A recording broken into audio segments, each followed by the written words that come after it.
All right. Hi, everybody. Hey, what's going on, everybody? Yo. Can you really start a podcast or a YouTube thing without being like, hey, guys? Yeah. How's it going? Hey, guys. Tonight on Geekline, Book of Boba Fett, a pile of bullshit, or was it glorious? Matthew, you. Bullshit. Bullshit. Megan, what do you have to say? Glorious. That's all we've got for you tonight. Now, on to Ted Koppel. Over to you. I don't know what that was about. I liked it, though. I don't know. We already got three people, so we're good. Totally just end it right Yeah, what we used to do is like, oh, that's all. What's our... Yeah, what is our... Hi there. Yeah. Our whole theme that you wrote us? We have a theme? We do have a theme. We do have a theme, yeah. I have a theme. I have theme music for us. Oh, man. Yeah, I'll have to... You need to upload it As in the there. newbie, there's so many things I learn, like, every single time we do one of these. Like, we have this, we have that. Yeah. How's it going, everybody? How does it look? Everything look and sound okay? Please let us know in the chat. Yeah, we're working on it. I know last time we were kind of washed out. We're working on that. And now we're kind of yellowish, but we're getting there. The jaundice is strong with us. Feeling very Coldplay because we're all yellow. Oh. But I do miss the theme song. Yeah, we'll bring back the theme song. I got to make us like a whole new theme thing. Yeah, I like a montage. We need a montage. We need a montage, yep. It's time for a montage. Yeah, we got better cameras now, so won't be as blurry this time. Yeah. If you haven't noticed, we've got. I think it's a much better picture overall than what we used to have with just the webcam thing. We've got the really good DSLR now. I think I've got everything dialed in. I think we got it. You can actually see like each strand of my pompadour. It's pretty awesome, actually. That is pretty awesome. That's pretty cool. I mean, that's a nice good height tonight. Thank you. Matthew's reaching heights. It was. Well, it was. I was pulling off my Cobb Vanth, and I want to talk about that a little later. Like his hair was on point this season. I was happy about that. Oh yeah, Cobb Vanth is a smooth mofo. You know? Yeah, he's awesome. Shut your mouth. I'm just talking about Cobb Vanth. But yeah, what are we here to talk about? Well, I'm sure anybody that's watching or listening to us right now knows that we are here to talk about the Book of Boba Fett Season 1. Man, there's a lot to talk about with this. There's a lot to unpack. There really is. It was a short season because, what was it, 7 episodes? Yeah. Mm-hmm. But a lot happened in those 7 episodes. It went off on tangents. It did all sorts of stuff with varied levels of success depending on who you talk to. And just the little bit that we've talked about it, I have a feeling there's going to be some... Is it going to be pretty? I think there might be some dissenting opinions about stuff. Yes, Are there will be. fists going to fly tonight? Ooh, fisticuffs.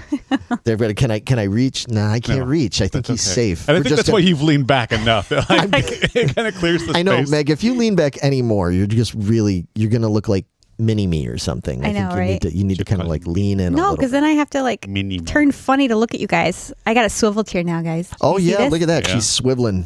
That's nice. I'm going to be doing this a lot now. I always got to fidget with something. Last time it was our new headphones. This time it's going to be my chair. Every day she's swiveling.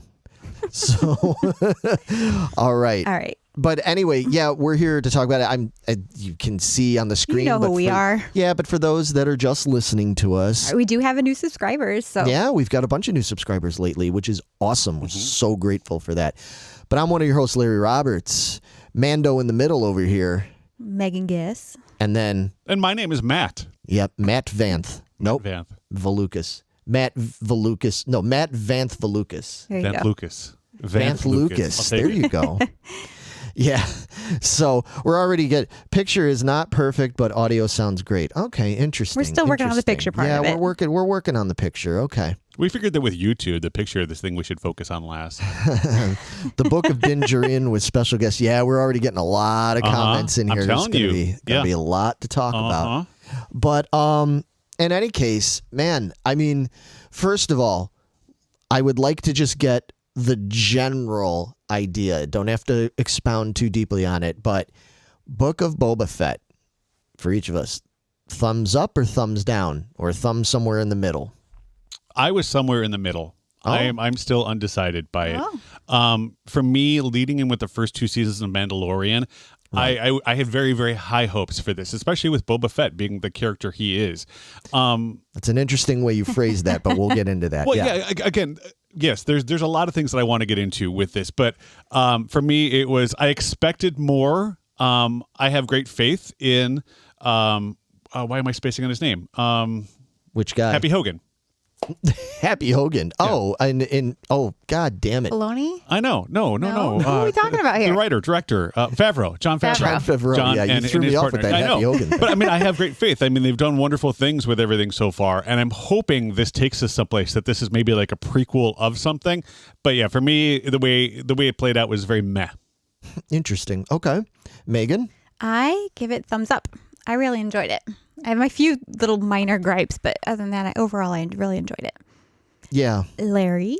I enjoyed it. Same thing. I've got some things that I can nitpick. I mean, it's Star Wars, and everybody nitpicks Star Wars Absolutely. to fucking death. But that's also why we're here, is to nitpick it. Kind of. Yeah. That's why I'm here. I'm here to nitpick it. You could be the nitpicker.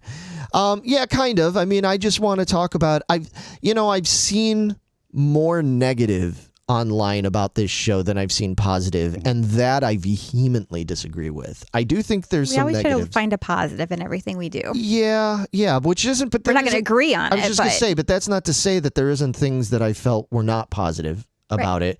But overall, yeah, I thought it was more positive than negative, and it's going to be interesting because I have a feeling, just the little we've talked about it, I have a feeling some of the things that you, Matt, felt was a negative, I felt was a positive, and vice versa.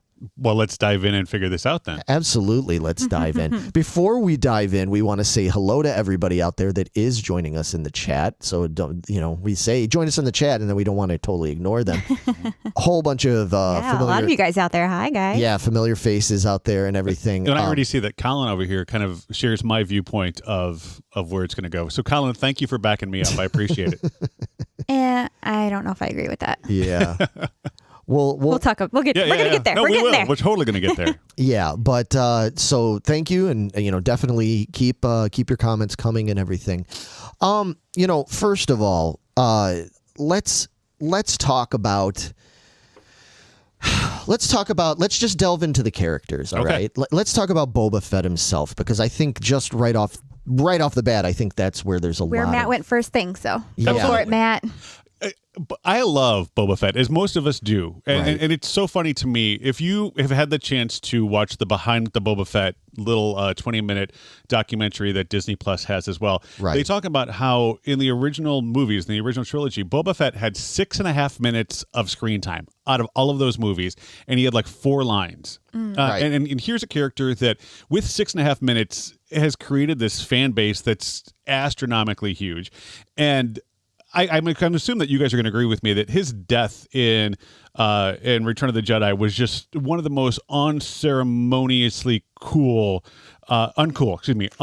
deaths. I mean, he gets knocked in the back, his backpack or jetpack goes crazy, he flies into the Sarlacc pit, that's it. Like, for this guy who was supposed to be this huge badass throughout the movies, his death was just so cheeky, and I always thought that he deserved more. So I'm glad that in this expanded universe we're seeing more of who he is post that. And I know, obviously Boba Fett and the clones and all of that, there's a lot in the prequel that leads up to him being this badass character.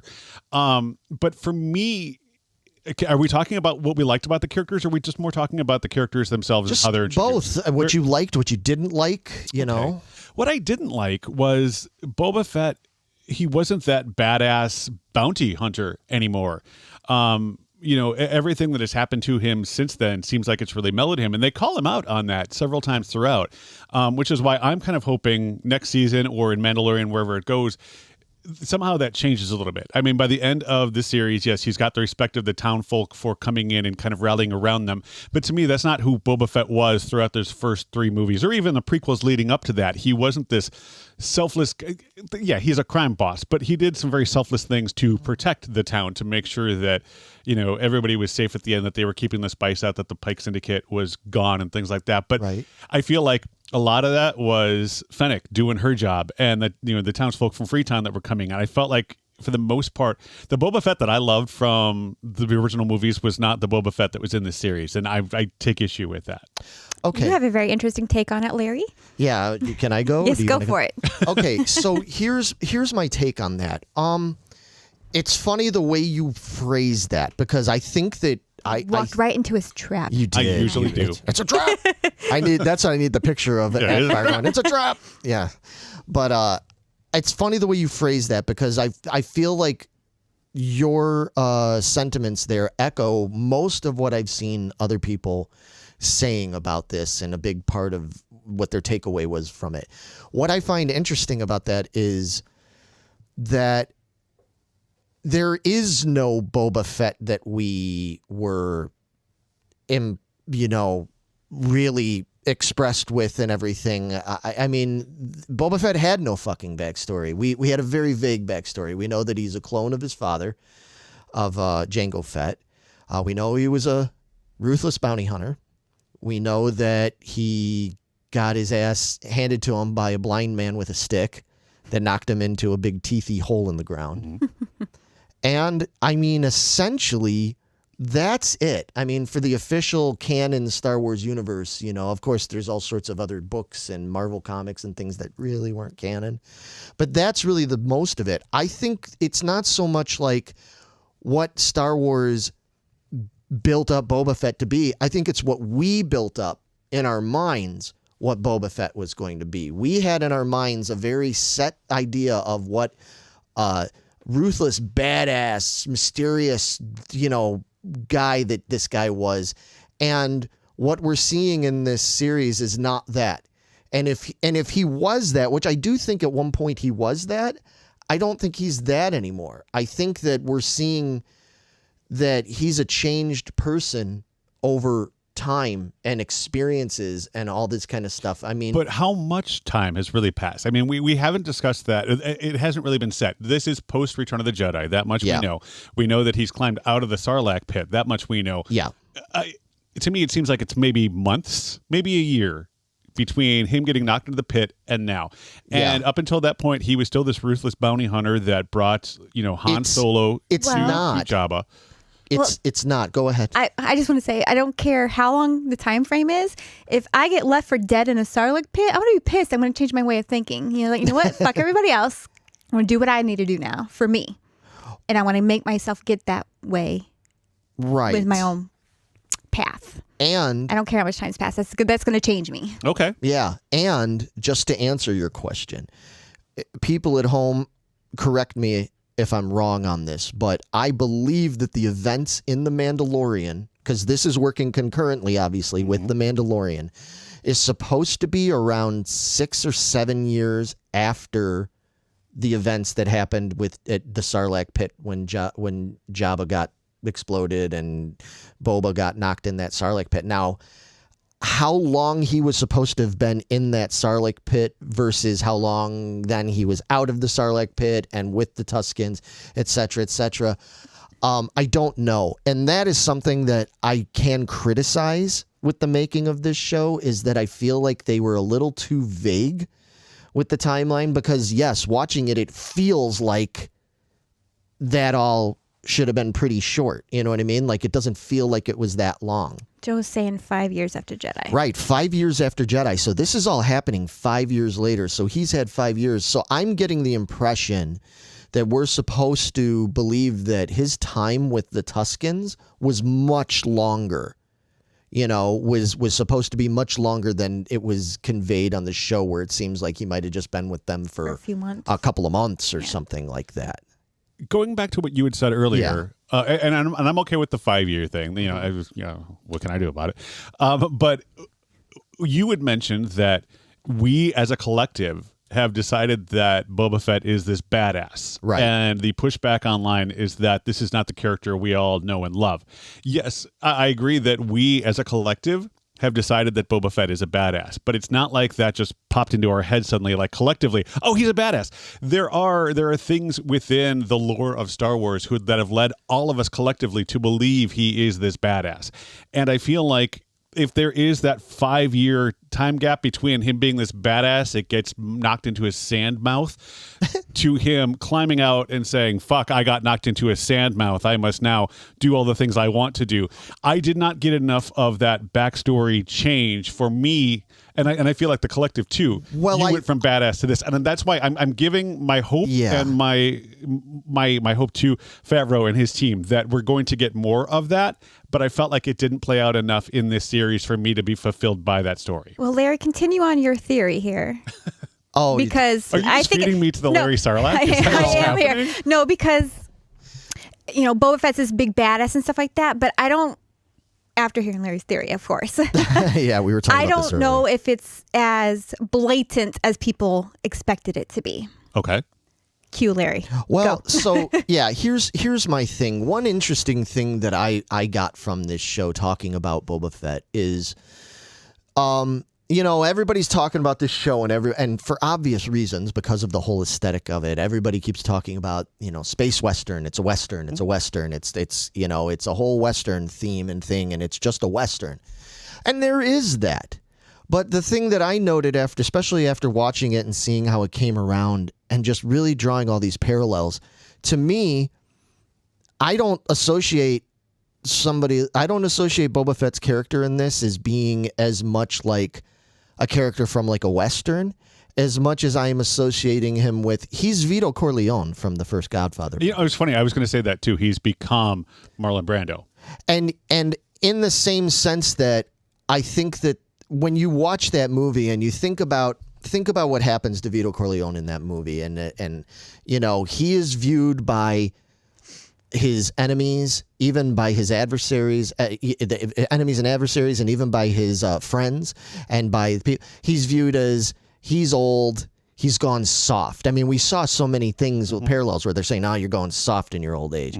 You need to be, even his own people, if you're looking at somebody like Fennec being a little bit like Sonny, Corleone being like, you need to be more aggressive and go hit him and blah, blah, blah. And You're Boba ruled by Fett's fear. And he's like, and Boba Fett's like, no, and everything, and even the heads of the five families, the Aquilish and the Bosk fucking guys and all those guys, they're all looking at them the same way, and I feel like that's sort of who Boba Fett is he's supposed to be more like this Vito Corleone guy. He cares about the people. He cares about the people in the town. He cares about people's safety. He cares about what's good. He wants to be a benevolent crime lord. And that's what Vito Corleone is. It's the same thing. And then people try to knock him down. They think he's weak. I mean, we even get him having to constantly be healing in the fucking back to tank and stuff, much like Vito Corleone after he gets his ass handed to him and by the hit and all that kind of stuff. And then in the end, even in the end, we get the assassin that goes and kills the heads of the five families all at once. There's so much Godfather in this. Sure. But if we're going to go along that path, which I do agree with your analogy. I think it's a very good analogy, and it's one that I was thinking myself. But within those three movies, we get so much more backstory to care about that transition than we have in 5 episodes of Boba Fett. Right. Well, no, and I don't disagree. That's what I said. If I have a criticism of the show on that level, I feel like there was not enough emphasis on how much time and gradual, like over a period of time and gradual change and stuff happened. I think that the constant flip-flopping of time where it's like it's a flashback, now it's modern, now it's this, and now it's a flashback, and we're even flashing all the way back to the first to the prequels and all this. I feel like to a certain degree that did it a disservice because of exactly that. There's a lot of people that are like, okay, he just changed that quickly. Like, I don't get this. Like, what the fuck happened to Badass Boba Fett and everything? And it's like, but it wasn't that quickly. And furthermore, as far as my take on it, and this is where I said it's funny, where I think what you like is different from what I, flip-flopped. Like, I'm relieved that Boba Fett is what he is. I'm relieved that he's not who a lot of people thought he was. I'm relieved I love the whole concept of what they did with him kind of being, what did you call it? Like Stockholm syndrome, where he sort of, became in league with his captors, his kidnappers and everything. I like the fact that they did something else because you said you were really looking forward to Boba Fett coming out and you had high hopes for it. Being totally honest with everybody, I wasn't. When I found out at the end of Mando season 2 and they were like, the Book of Boba Fett, I was like, oh, really? Okay. You know, like do we need that? You know, I was just like, I remember I was talking about it. I was like, do we really need that at this point? Because you gave us Mando. Mm-hmm. And Mando is like fulfilling all that badassness and all that jetting around the galaxy and, you know, blah, blah, blah. And everything that he is not, Fennec is. If we can, are you okay if we kind of shift forward to the next character? Because for me, this part of it ties in. Sure. Go ahead. I mean, for me, Fennec is everything that I wanted Boba Fett to be. It was that right hand, I'll take care of it. I even posted on the Geeking Squad, you know, which Fennec or, you know, look was best of should we kill him now? Like she had just that little side eye. She could raise that eyebrow in such a way that you're like, yeah, take him out. Like she gave great face, and everything that she did, the way that she was very black and white and cut and dried is what I wanted Boba Fett to be. Now I am not disappointed in Fennec Shand because I love Ming-Na Wen. I think she is amazing. Anything that she does, especially, I mean, the woman is 58. I mean, the amount of stuff that she is doing at age 58 is amazing, but her character, to me, that's what I wanted Boba Fett to be. I know, and I think a lot of people did, even looking in the chat, like with stuff Dave Lesko's saying about, you know, kept his helmet on, kept the mystery, have him being out for blood because of what happened to him. And that's what I said. I feel like, okay, that's what everybody wanted. That's what everybody was expecting. And I'm just speaking for myself. I'm not saying right or wrong, just speaking for myself. That's the last fucking thing I wanted because that is fucking predictable and boring. And we're already getting we've got that. I got so excited when I saw that we were getting this whole other thing that was actually giving Boba Fett some depth because, again, I never gave a fuck about Boba Fett. I thought he was cool. Like, I thought he was cool looking. I wanted to be Boba Fett in 4th grade, you know, for Halloween, and I thought the action figure looked cool. But in terms of him, I always felt like, what's the big deal about Boba Fett? And to me, again, 6.5 minutes over 3 movies, and he's got this great lore that has lasted 30 plus years. And you give me 5 episodes to turn him into a pussy. I don't think he's a pussy. I think he's stronger than that. That's what I love. That's why, you know, I love the idea of guys that are strong but silent. Like, everybody thinks that the strong guys are, you know, everybody thought in The Godfather, everybody thought Sonny Corleone, oh, he's the strong one. Well, he got fucking shot fucking dead. He's dead. And that got him real far, you know, and that was why he did it and why Michael learned from Vito and was like strong and silent. You might seem like you're inactive. You might seem people are going, he's ineffective. Oh, he doesn't have the spine. He doesn't have the guts. Nope. He fucking ends up taking everybody out. Okay. So on the Fennec. And Boba together. Okay, in the beginning, she was saying, it's like, dude, you need to rule with an iron fist. They're expecting a badass, so you got to fear them. They got to fear you and all this stuff. But at the end, he was facing off with Cad Bane, and he was ready to go apeshit crazy on him. Mm-hmm. And it was Fennec that said, no, be smart about this. I think over their time, 5 episodes or so, she saw what he was trying to do. So, because even in the beginning, she's like, no, you got to do it this way. And then at the end, she's like, no, hold your ground. You know, the weakest person is the one that's rules by emotion, and you're going to get yourself killed. Wait your turn because we don't have the high ground right now.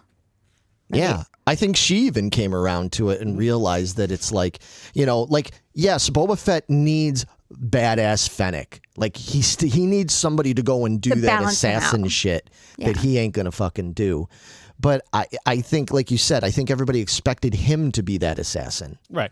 And again, I've said this like my 3rd, 4th time saying I'm trusting Favreau and the team to play this out. But it's not what I wanted from my Boba Fett. No, and again... And you're not alone. Yeah, you're not alone, and I get it. Because the majority. I got to bring it up because Scott Tucker brought up something funny in the chat that kind of goes along with this. The interesting thing about Boba Fett as a character, and then we'll move on to the other characters, is, you know, you both are a little young. Well, you weren't even born yet, Meg, but you would be a little really young to remember when the Boba Fett figure came out. Okay, I'm talking about the Kenner action figure. It was a mail away.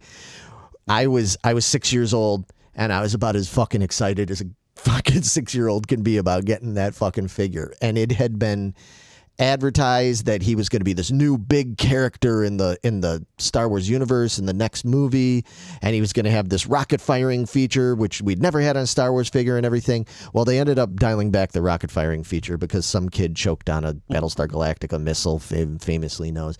And so the figure was dialed back a little bit. But the other thing, to me, the more upsetting thing about the rocket firing thing is that Empire Strikes Back came out. Yeah, he was cool, he was mysterious, but he didn't really do a whole lot. You know, there wasn't much exposition there to give us much. You know, if he would have been more in a battle and shooting that rocket, that, you know, and doing all these things, but there really wasn't much. But what's funny about it is even before that happened, I can tell you that all the kids decided that Boba Fett was the baddest motherfucker in the universe, and all we had was this goofy ass fucking glued in missile little figure. And that is, I guess, the problem with this character and trying to take this character and give him this depth and this different kind of character arc. You know what I mean? Arc, rather, because everybody just for too long just had it built into their heads of what they expected out of this guy. You know, I'm not surprised that you guys feel the way you do about it. I'm not like, oh my God, how can you feel? I get it. Well, and I think that's why Mandalorian did so well, is you had no expectations going into that at all. You can tell whatever story you want to. We haven't predetermined who that character is. Right. Same thing. I know, Obi-Wan's got the series that's coming out in May, and I have a feeling that it's going to suffer the same kind of fate where people have already decided who that character is. We've seen a lot more of that character in the movies. I think he benefits from having a little bit more of a story. But to me, I think, we have this list of characters that we want to talk about, and to me, Fennec Shand, because she is not known in the mainstream universe, she was accepted so much more by who she was, and that's what I kind of dug about her. But again, she was everything I wanted Boba Fett to be.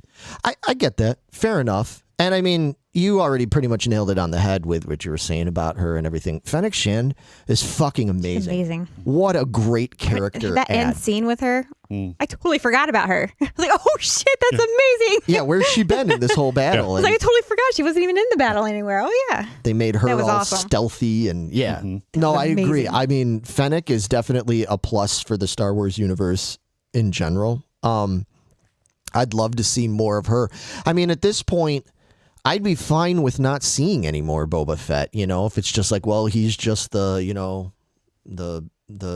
whatever it is, the daimyo of the town, and he's taking care of them and Mos Espa and all that, and cool, Section of the universe is good now. Let's move on. But I'd love to see her like pop up more like in the future and have more of her because she's just great. And yeah, Ming-Na Wen, she's just, man, good Lord, that woman's amazing. Yeah. For her age, and she looks like she's 35. Yeah. Seriously, I had no idea she was she's that on old. my hall pass list. Yeah. She really is. That's my goal, my future goal. Yeah. So fair enough. I get it. What about Cad Bane? Do you guys want to talk about him? Yes. Cad Bane. Well, do you guys got thoughts about Cad Bane? I'd like to let you go first. I've never watched Rebels. I've never watched the Clone War or all the cartoons, the expanded universe stuff. I watched some of it. I know that those who have watched it were incredibly excited to see Boz Scaggs suddenly show up with his blue face and everything. Boz Scaggs. Every single time I see Cad Bane, like Boz Scaggs is the name. Which, by the way, as far as a band name goes, I feel like Boz Scaggs is a great Star Wars character. Didn't name. he write that awesome Star Wars song that one has to go, whoa, Greedo? Yeah, that's whoa. Greedo's the guy that shot Han Solo, but he missed. Oh, poor Greedo. That was pretty well. Yeah. Right off the cuff like that. That was nice. He's full of that. Hopefully YouTube doesn't flag us for those. Oh, they probably will. I don't know. I think I was off key enough. You changed it enough. Yeah, I think I was off key enough. No, the thing, okay, I don't know anything about the character of Cad Bane. Right. I know that, he was very much modeled off of one of the guys from, was it Magnificent Seven or Good, Bad, and the Ugly? Yeah, right. One of those yes. Westerns. Yeah, like he's supposed to be. But again, his intro, like, dude walked like 10 miles across the desert, and they see him coming like 10 miles up, and they're like, do-do-do. Yeah. And then he shoots everybody and he walks away, and they watch him walk away for like another 10 minutes because the desert is so freaking far away. I don't know. I don't have any real opinions on the guy. I mean, he seemed like a really cool villain, and he seemed like the kind of villain that died way too early. Which is why again I posted in the Geeking Squad of like in the universe of Back to Tanks, is he really dead? Because he seemed far too cool. And out of all the villains that were introduced this season, between the Pike Syndicate and the heads of the family, he was the villain that was most flushed out. So I would love to see more of him, because he seems like he's got something going on with Boba. Like there's a history there. They got history. And again, I don't know anything about that history, not knowing that extended universe, but I want to know more about that. No, I agree. So I've watched part of Rebels, and it is very good. So I need to finish it. Yeah, it is finally. good. But I didn't get to Cad Bane either. But I loved his introduction of him when he was just the brim of his hat, and then it raised it. That was very cool. Yeah, the cinematography in that was great. It was amazing. Yeah. I don't know. His voice was very menacing. It was a great voice for him. But I agree. It just seemed like he died awfully easy. I wanted to see more of a brawl between him and Boba. We got a little one, but not very much. No, that really wasn't very much. And I think everybody picked up on it right away. Everybody was like, yeah, he was laying there and that light was still flashing on his chest. Exactly. It's like, I don't think I don't think they would they know that Cad Bane is such a beloved, hated. Yeah, beloved, hated. Yeah, or hate to love. Yeah, probably more hate to love, because people just love him even though they should hate him. Character, I don't think they're going to throw him out that easily. I thought it was cool that he was in there. I'm going to get into a little more to do with him when we touch on something later. That there's a criticism that I have about him, but it doesn't have so much to do with the way his character was portrayed. It's more a production end of things, but I'll save that for a little bit. Okay. And everything. Cobb Vanth. Yeah, well, that's a perfect, segue for Cobb Vanth. We were already kind of joking about him earlier. Yeah. When he got shot, I was pissed. I mean, for a character that has really only been in 2 episodes of this extended lore, he came in and he hit hard with stuff. And like I said, in this season of Boba, like I was loving his hair. I turned to my wife, I'm like, I need to get my hair cut like that. Boba Fett is fucking rocking it. Yeah. But like to me, he plays that old town sheriff so very, very well. Even when the deputy comes out and he's like, oh, that stupid deputy. Yeah, but he's got that look so of like, mad at him. I got this. Like, let it lie. Like this is how the guys do it. I love his character, and I was so glad in that stinger to show that he's in the Back to Tank, that there's going to be more him. I'm stoked about that. Yeah, I got it ruined for me ahead of time that he was shot. I was like, no. They're kidding, right? This can't be right. That's not right. When it happened, my wife was like, no, he's not really dead, is he? There's no way. Yeah. Like, it was one of those like, holy crap moments. They did that. So yeah, I was very happy to hear that. And then I got it ruined that he was shot in the shoulder too. I was like, oh, okay, so there's hope. Maybe he's not dead, but people are saying he's dead. I don't know what to think. Oh my God. I was not happy either. I love his character. Yeah, but I am glad. I want to give them this credit though. I am glad they did it the way they did it, because one of the criticisms I've had of Star Wars productions lately is that they have this tendency to do some kind of, oh my God thing, and then way too quickly be like, oh, no, we're just kidding. Just kidding. You look at like Rise of Skywalker when they did that with Chewbacca. Yeah. Because, they killed Chewbacca. And, that literally was like oh, my God, you can't kill Chewbacca thing. But they let it linger in the movie for what, like 3 minutes? Yeah, that was it. Yeah. Oh, he's on the other ship. And then, oh, no, he's actually on the other ship. And I'm like, why wouldn't they stretch that out for like emotional impact and really let that breathe and let people feel that weight on their chest through more of the movie. And they've done too much of that. So I was really glad that they still, even once Weequay and them showed up and they were like, shot him in cold blood, blah, blah, blah. And so you're like, oh, he's gone. Damn, maybe he is dead. And they wait until the very, very end with the post-credit scene to see that he's in the Back to Tank and stuff. Yeah, because he psyched me out with that too. Because at first, when they said something about him, Boba getting in the Back to Tank, and he's like, "Oh, it's occupied," and I thought it was Black Chrysanthemum. Yeah, that's why I thought it was too. because he made that promise, like, oh, you can use my back to tank. And then all of a sudden we see Black Chrysanthemum walk up, and I'm like, well, that was that was a great like sleight of hand with that because I didn't see it coming. I thought for sure, Hold us all. I think they're gonna do they're going soap opera with him. Yeah. And he's gonna go into the back to tank and stuff. He's gonna come out with amnesia 2 years later, and he's gonna not realize who he is. He's gonna be a bad guy. I'm kidding. I'm just making shit up. I was buying into that.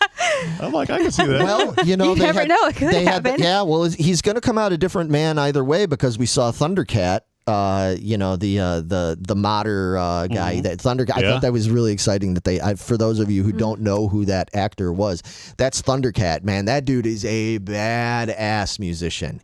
He is a great musician, great bass player. He's got acting chops, all that. He is awesome. He used to be in Suicidal Tendencies for a while. So yeah, but obviously he's going to get the Fennec Shand treatment where he's going to have some new parts shoulder. He's going to have a Winter Soldier. Yeah. Nice. Right. Because in order to be in the Disney Plus universe, you have to have that metallic shoulder and arm thing going on, you know. Yeah. And Star Wars is real big about people's arms getting ripped off. They are. We even saw that in this. Speaking of Black Chrysanthemum ripping off that poor Trandoshan boss. Well, speaking of, you want to talk about him next? Yeah. Who, Black Chrysanthemum? Yeah, man. Since we're here. Now, there's one that I was excited about. Now, I don't know too much about him, but I know just as being a geek and knowing a little bit about the extended universe and stuff of Star Wars, I knew that he was an existing character already. I knew a little bit about his backstory, about how he hates the fucking Trandoshans and stuff because what they did to him. Well, all Wookiees hate the Trandoshans for that. But just knowing that he was supposed to be this major badass, seeing him there was great. I thought he had possibly I thought his scenes in that final episode was some of the best, like, most powerful scenes in the whole series. Him just he's getting attacked by all those Trandoshans and everything, and they drew it out so slow. You're like, oh no, he's gonna bite it. Like, it was that zombie attack where like they're all hoarding on him and they pull up on that. And you're like, oh, he's done for. He's done for. And then to see him bulldozes through them. Then when then we see him coming into town. They're still fucking practically hanging on him and everything. Foot dragging behind him. It's like sideways, and he's like limping through. You're like, holy. Oh no. And seeing him take all those shots, man, as he's coming, I'm like, dude, this not like this. I'm not ready. Yeah, I'm like, this dude's a badass. Like, I really, really want to see more of him because now there's a tough dude, like right there. Yeah, you know. So like 2 minutes later, he was walking around just fine. Right? It was like the foot, like that was the thing. Wait a minute. Yeah, his like foot was sideways, and then suddenly he's like running on it. I'm like, what the hell? Like the healing factor. Badass. Yeah. He's like, I was just joshing. Yeah, he was awesome. I just let them think they got me. Like not knowing.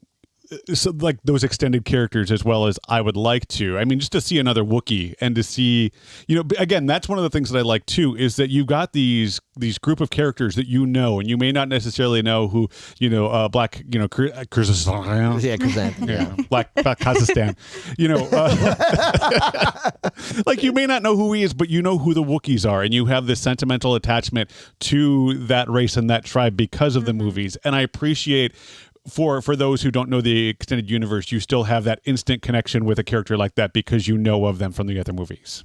Yeah, exactly. Real quick before we move on to other characters, because I don't want people to think that we're we got a lot going on. I can't read any of that. So there's a lot of... you guys are awesome. Yeah, you guys really been jumping in. This is great. But yeah, I've seen a lot of things. I saw some people that were going back and forth along with us about, you know... Javier was talking about Cad being with the Morgan Freeman voice, and it totally was. Yes, absolutely, great Morgan voice. Absolutely, yeah. It had that power, that creepy power to it that just, it made your skin crawl. You know what I mean? Like, okay, as soon as he opened his mouth, you're like, oh, this isn't good.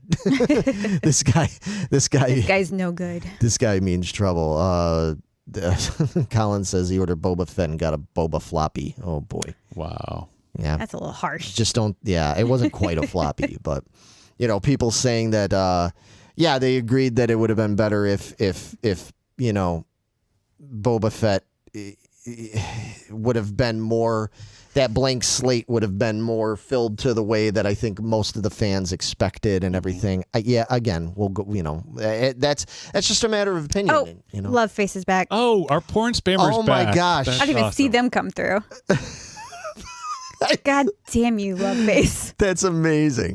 I missed you. I really did. It's just not a Geeking Poetic Podcast live stream without Love Face XYZ. That's awesome. Oh, we love the spam bots. Just keeping it lively, Yeah. Here they go. But Javier says he loves Timothy Olyphant. He's one of the coolest actors ever. And he really is. Yeah, my brother was saying that too. Yeah. Everybody seems to be in agreement that we need more Cad Bane and that he shouldn't, he's probably not dead and that he shouldn't be dead. I'm not real worried about that. I'm pretty sure Cad Bane is going to be around a bit. So that's all. That's, not a big concern of mine. But moving on. What about the mods? How'd you guys feel about the mods? Oh, the mods. Oh, mods. I'm indifferent. Yeah, to a certain degree, I'm indifferent. Overall, I liked the mods. Because I'm of the mindset that I want this to be, I like this is different. I like that it's not just the same old shit. We've had a lot of Star Wars now. Mm-hmm. And I like that it's not just Jawas and droids and blah, blah, blah. I love the fact it stands to reason that there would be, after all this time, there's younger generations and they don't have the same style, man. They're not going to all look like Princess Leia and Luke, and all that kind of stuff. And the idea that they're more like city, I liked even like how there was just that brief little exchange between the Freetown folk and Drash when she's like, we gotta come to the aid of these scruffy, small town Nerf folk herders. kind of thing. Yeah, and everything. And she's like, oh, you stupid city folks that can't protect yourselves properly. Like, I love that we're seeing more of the universe in that way. Mm-hmm. I overall, I really liked the mods. I know, again, I think we'll get into it a little bit more, but like, I know that they seem to really have thrown a lot of people. Yeah. Well, I like this too. Because somebody just mentioned the whole idea of like the transhuman kind of thing, like the variation of the droid, human aspect of it. And I thought that was kind of cool. There's a lot of that was going on, with Fennec, with the mods, with all of that stuff of trying to make yourself better than who you are by using the technology available to you, which is cool. I also liked the parallel to, the mods of the 60s. That's who a lot of these were kind of based on, like the clothing, the look, the hairstyle, the Vespas particularly. And I didn't mind that. I didn't think it was incredibly cheesy. To me, the Vespas weren't any cheesier than the original yellow Naboo speeder that I had way bigger of a problem with the like the Naboo stuff and everything. That stuff felt more awkward to me, especially because it was new at the time. All we had was the original trilogy at that point. But even now, I love what they did. Oh man, let's get into Mando's ship. Yeah. Ooh. Yeah, that was pretty really sweet. Yeah, I thought it was great. That was very what was it? Falcon and the Winter Soldier? What? Where they were building the ship, the ship. That was very much that like was fun, and everything. But I love the way it turned out. I don't think it's practical. No, and that was my issue with it. Again, to me, it seems that the use of that particular ship is morphing who Mando will become in the next season, because he had his ship. What was the name of it? The Razor Crest. The Razor Crest. Thank you. The Razor Crest was, very much like Slave One, where it was that you had this ship to be able to take everything that you needed, all your supplies, all of that stuff. This, the Naboo Bounties. cruiser thing, like, it's just very bare bones. Like, it's point A to point B. There's no comfort in it whatsoever. Like, you can't move around. There's no sleeping quarters. You're just sitting in that thing and going. Right. That's all it is.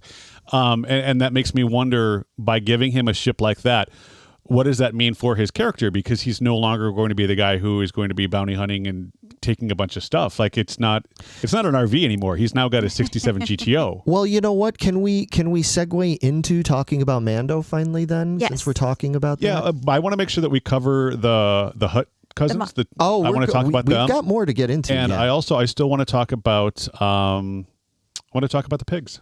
Oh no, yeah, definitely. Okay. We're gonna get. We've got more cool. that I want to talk about with that, but the pigs. talk about the pigs. I knew Kermit and his exactly what Tiggy's you're talking kids. about. What'd you say?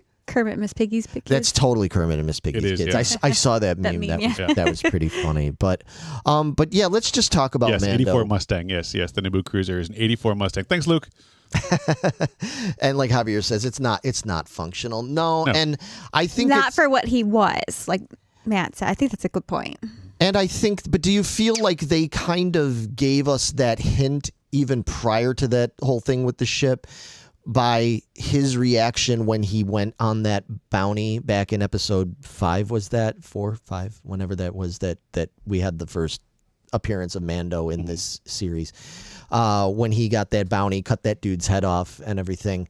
Did you get the impression that when he went and he turned in that bounty and they were like, we have another job for you, and he was like, I don't care. Yeah, he's just done with that life. I think he's just like, yeah, he's not able to do that. And that's what I wanted from Boba Fett. I didn't get that. With Mando, you're right. You with wanted that the right closure. there. I got that. I'm done with this life. I'm cool to move on to something else. Yes, that closure I didn't get with Boba. But that's why I said that's part of why I wasn't eager about Book of Boba Fett, because I felt like all that kind of stuff we're getting from other characters now. But then don't call it Book of Boba Fett. Well, but Hold on. okay, you want to get into that? Okay, yeah, sure, why not? Yeah, okay. So everybody keeps talking about how, it's Book of Boba Fett, but it's all about the Mandalorian. Oh, I can hear that. Volume You're down. ruining it. Ruining everything. Such a noob. I couldn't see the comments on your screen. I wanted to look them on mine. I know, I can't see that either. I want to make sure I'm we're not sorry. missing anything. I didn't mean Here, to I cut you can off. pull Go this ahead. closer. Go ahead. So anyway, my theory is that treat this kind of like the Bible. Okay, the only time we're going to get religious Most here. of us Star Wars Okay? people do. True. Yeah. This is true. But it's like you have, the story and stuff like that, like the main story, Jesus and stuff like that, but there's all these books to it. And like season 1 of Book of Boba Fett, or good Lord, now you got me all flustered. Season 1 of Mandalorian Yes. was 1 through 8, right? Season 2 was 9 through 17 or something like that. So it was like a continuation on. So it's that season's not closed. Because usually it starts over at 1, 2, season 1, season 2, each chapter. And it's called chapters too, which makes it interesting. Yeah. So to me, it feels more like how the Bible is structured, where Book of Boba Fett is like a piece of the Mandalorian. So it wasn't actually ever about Boba Fett. It was the Mandalorian. It's just a book of it to lead us to where we need to go. Okay. Yeah, I'm okay with that. Okay. That's my theory. No, that I buy into that. I do. Oh, you've won Dave Lesko over.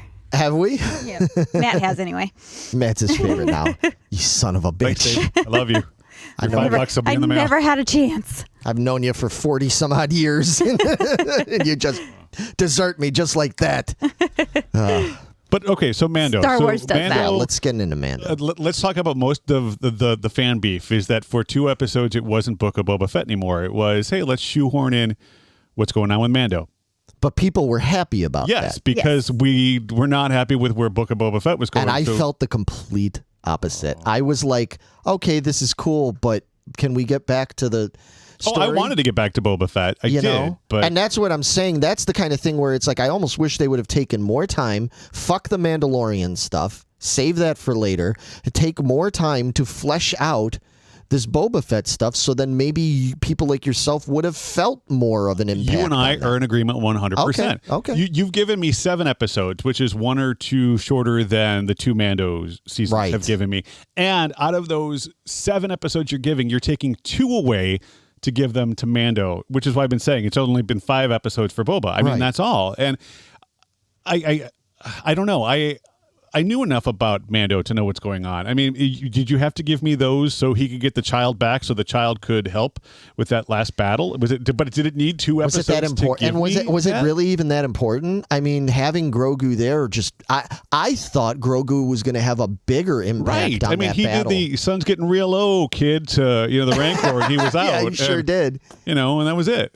Yep, he sure did. He hulked him, right? Yeah. The sun's getting real low there, pal. Big guy, Yeah, I agree. I know everybody was just like the best episodes of the series, and I'm like, I actually have the biggest problems we'll get into. I have the biggest problems when we get into talking about our least favorite parts with this series based around the Mandalorian episodes personally.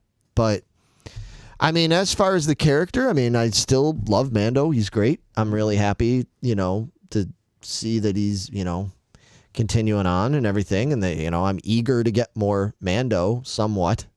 It's my eagerness for more Mando has actually waned now because of this.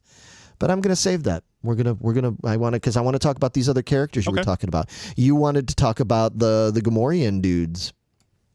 The pigs? Yeah, the pigs. Yes. Yeah. Let's talk about the pigs. Okay, so first of all, they were some of my favorite characters from Jedi when I was a kid. Like there was just something about them. They were just cool as hell. And they were looking very svelte. In this. And I don't know if it's because, Boba wasn't there to feed, not Boba, the Jabba wasn't there to feed them as much, but like they were looking very, a little more slender.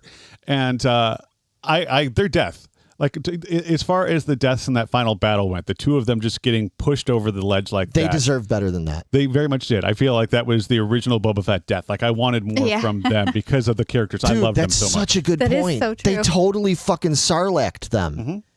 God, you're right. That is bullshit. No, I felt bad because I feel like when I saw that, I was like, really? I mean, I know we've always, ever since they introduced them in Jedi, they just, it's like they're nothing more than. The deal. Yeah, they're like red shirts. Yeah. Like Star Trek red shirts. They're just there just to be killed off. And I was like, man, that's kind of a bummer. I expected better for them. At the same time, they are really shitty bodyguards if Black Kazakhstan could get all the way to the back to tank without being noticed. They are shitty. I mean, it is, Their whole plan was shit. Mando was able to get his ship back. Like, as far as doing their job, they were shitty as fuck at it. Well, Meg, I think you just hit the nail on the head about the plan. The whole plan was shit. Everybody got past them. Cad Bane. Everybody. Well, not to mention the fucking town. The whole goddamn town was against it. Well, I mean, not to mention, yeah, think about it. It was such a sad, like nobody's getting through here. sad little ragtag team. That was one of the things that I was a little like, oh, okay, this seems, when Boba Fett's like, okay, so I've got this, half droid assassin now, and I've got two somewhat more svelte, Gamorrean pig guards, and then I've got a bunch of mods, riding around on Vespas, and I've got this, this big angry Wookiee. Yeah, we're good. We're good. We could take on the Pike Syndicate. We could take out the entire syndicate with this. We got it. We got it. And it's like, I knew before any of the battle stuff went down, I was like, they don't got this. What are they going to do here? No. And even like, oh, but we've got Mando and Cobb Vanth and the people of Freetown. The people of Freetown come riding in on their little short buzz thing with like 9 of them. Because when you said the people of Freetown are going to protect, I'm thinking there's going to be like 50 or 60 people like riding in on bikes. You got 11 on like a, Yeah, one of them is the bartender Weekway. And he's like, I'm good. I'm here, I got an old rifle from the 1700s. Yeah, there were more people carrying in the huts than there were coming in for Freetown. Seriously. there were. That's a good point. So speaking of the huts, like I loved seeing the cousins. I loved, characters that we know and we love and we appreciate that for what they are. I don't think it's done with the huts. I think, they left too easy. Yeah, they left far too easy. Like, fuck, we don't want to get involved with the Pike Syndicate, but once the Pike is out, we're going to come back and challenge you for authority once again. I mean, because, they're slugs. What are they really going to do? Right. I mean, you can't get into a big fight like that. You can get taken out with a chain from a bikini. You're dead. Yeah, you know what? Reading the comments here, Dave Lesko says that the pigs didn't look right. They were too tall. And I think that's a good point. I didn't mind them being more svelte, but they were a little tall. Yeah. And like they're supposed to be much more squatty than that. Yeah. That was a good point. That was kind of like they'd been stretched out. Maybe Jabba had gotten mad at them. Just put them on the rack. Put them on the rack and stretched them out a bit, and it just stuck. Because they look very pliable. Yeah. The last character I want to talk about is Danny Trejo. Oh, dude. Okay, so he's in for maybe 2 episodes. Again, 4 minutes of screen time, but he is the Rancor trainer. Right. I don't think I have 2 theories on this. Talking about your soap opera-ish thingies. I have 2 theories. I think one, we are going to see more of him. I know hope Rodriguez is a big part of the Star Wars stuff, so I'm not surprised to see Danny Trejo in it. But just in the way that he presented himself, it seemed like he knew more than he was letting on, especially with the Rancor. And there's the whole idea that the Rancor bonds with the first person that it sees. So that Rancor, has he been blindfolded its entire life?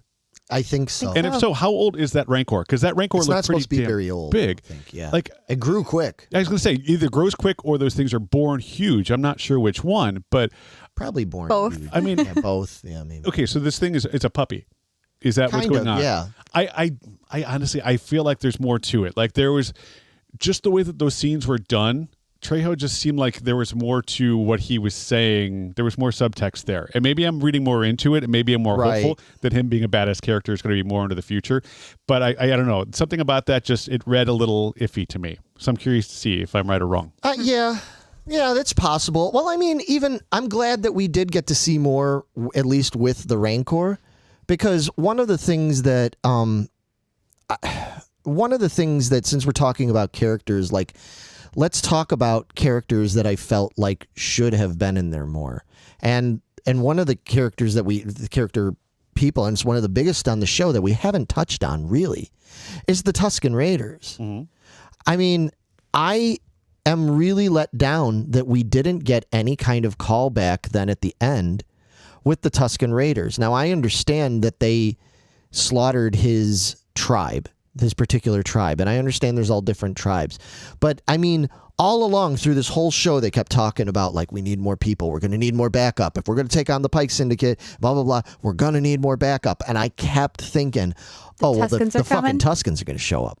And they're going to know that the word will have gotten around over time that they were slaughtered by, and this and that, and Boba Fett had been part of them, because he was part of them. He'd gone through the whole initiation and everything.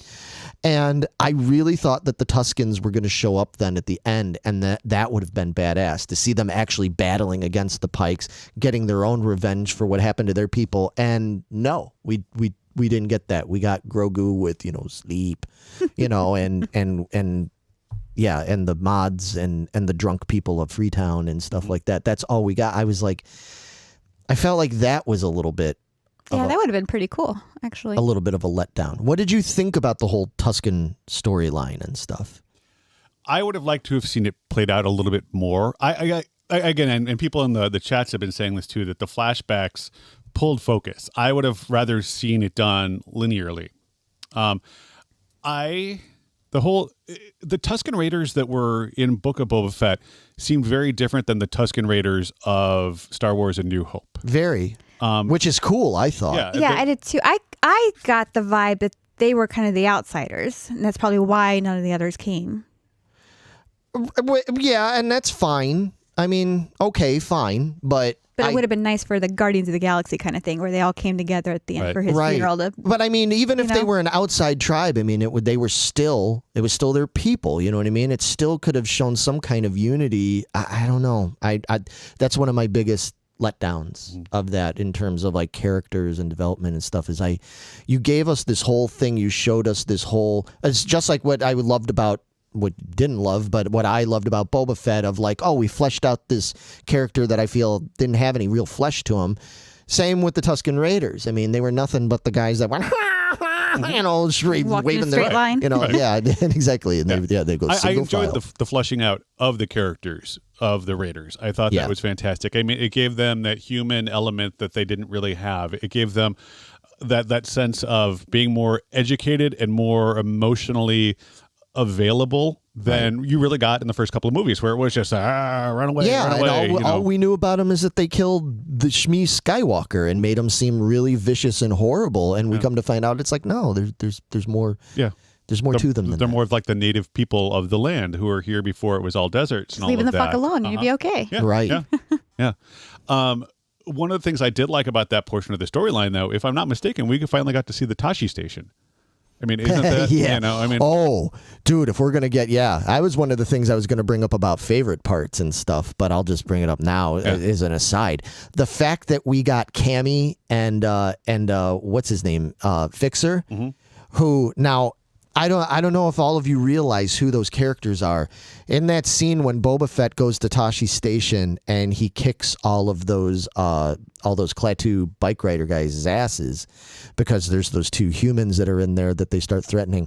That is Cammy and Fixer. They are from the original Star Wars A New Hope script and everything. They were even filmed, if anybody's seen the outtakes of that have now come out on Blu-rays and things like that there was all these scenes with Luke with his friends from Tatooine, like hanging out before he ever finds the droids and all that stuff.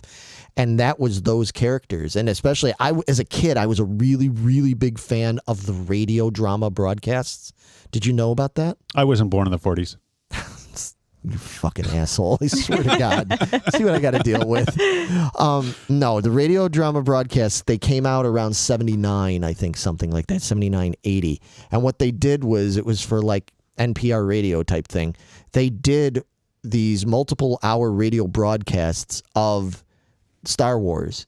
And they got like Mark Hamill's in it and like Anthony Daniels is in it. Like they got some of the actual cast. And then the other characters, like, damn well Harrison Ford wouldn't do it. So they got somebody else to do it.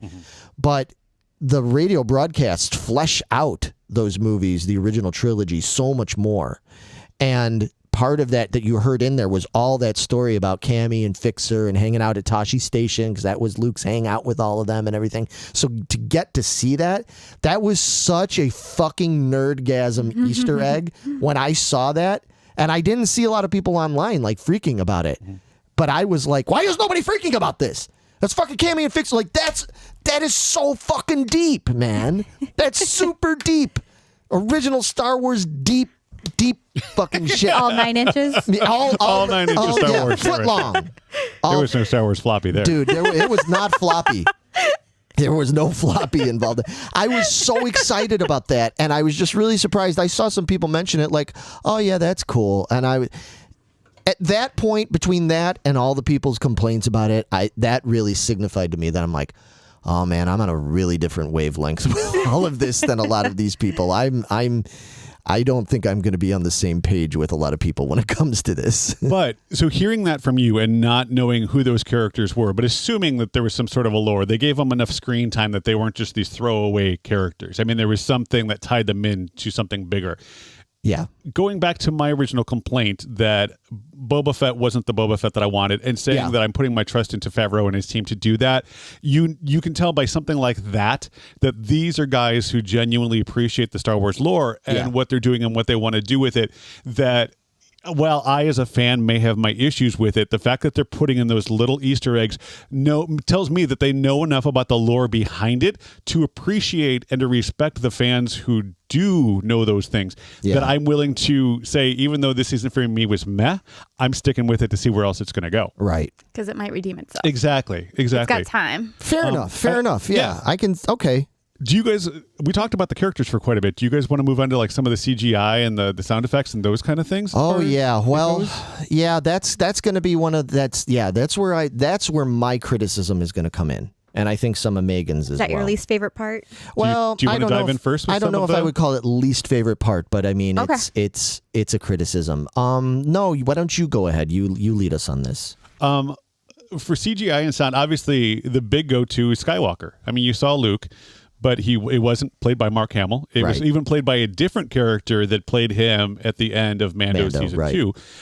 But none of Luke's dialogue was Mark Hamill's current recorded dialogue. They took all of the dialogue from all of the other movies, all of the holiday specials, those kind of things, popped it into a computer and typed out what they wanted Luke to say, and it was used from old pieces, which is why if you listen to it, he had a weird cadence that wasn't quite Luke, and it sounded off. So Mark Hamill had nothing to do with Book of Boba Fett. Somebody else played him, they CGI'd his face on it, and then they went ahead and used old dialogue that had been recorded to create this character of Luke Skywalker. Now, as far as the character on screen, it was awesome to see again. It was awesome to see him training. It was awesome to see him do this stuff. But the fact that Mark Hamill had nothing to do with it whatsoever sits poorly with me. Fair enough. That part of it, I didn't know all that. I didn't know either. how. It's very interesting. Yeah, I didn't know that was how they created the voice thing, but it helps me to know that. I'm glad you told us that, because one of my biggest complaints about the show is the audio in this. And now that I know that they did that, but it doesn't totally let them off the hook, unfortunately. But now that I know they did that, and that was how they created the voice and stuff, it makes a little bit more sense of why it didn't sound right to me. Because here's the thing. I get it. I know when we're watching these characters on screen, whether it's Luke or it's Cad Bane, any of these characters where they have, it's not a human face. It's being done with some sort of CGI like, thing making this character and then the talking. A lot of people were criticizing once again the way Luke talked and the way he looked, and they were saying, "Oh, it seems so fake. It seems so fake." I actually thought he looked pretty damn good. Yeah, overall. I thought he looked much better Compared to how he looked at the end of Mando season 2. Yeah. I mean, worlds better. Yeah, worlds better. However, I can understand why there was a problem. And here's the thing, and this is where I guess I'm getting technical, musician nerd guy on it, stuff that I know this stuff. I do not like the way they mixed the audio track for those CG characters like him and Cad Bane. Even Cad Bane, as great as his voice sounded and that deep, it's funny to bring up Morgan Freeman, because you think of Morgan Freeman as being like the voiceover guy, and it, in a commercial or in a trailer or something, it's always that voiceover thing. And that's what these guys sounded like, and it has to do with the way it was mixed. In the scenes where Ahsoka is talking to Luke, Ahsoka is standing there talking, and I'm sure her voice was still flown in, like she went in and did overdubs, because they very rarely are going to record the live vocal there, Mm-hmm. I'm sure she went in and did overdubs, but whatever they did when they mixed her voice sounds like she's standing there in that world, out in the open air. There's an airiness. There sounds like a human being talking in open room. And, so she's talking there like this and everything.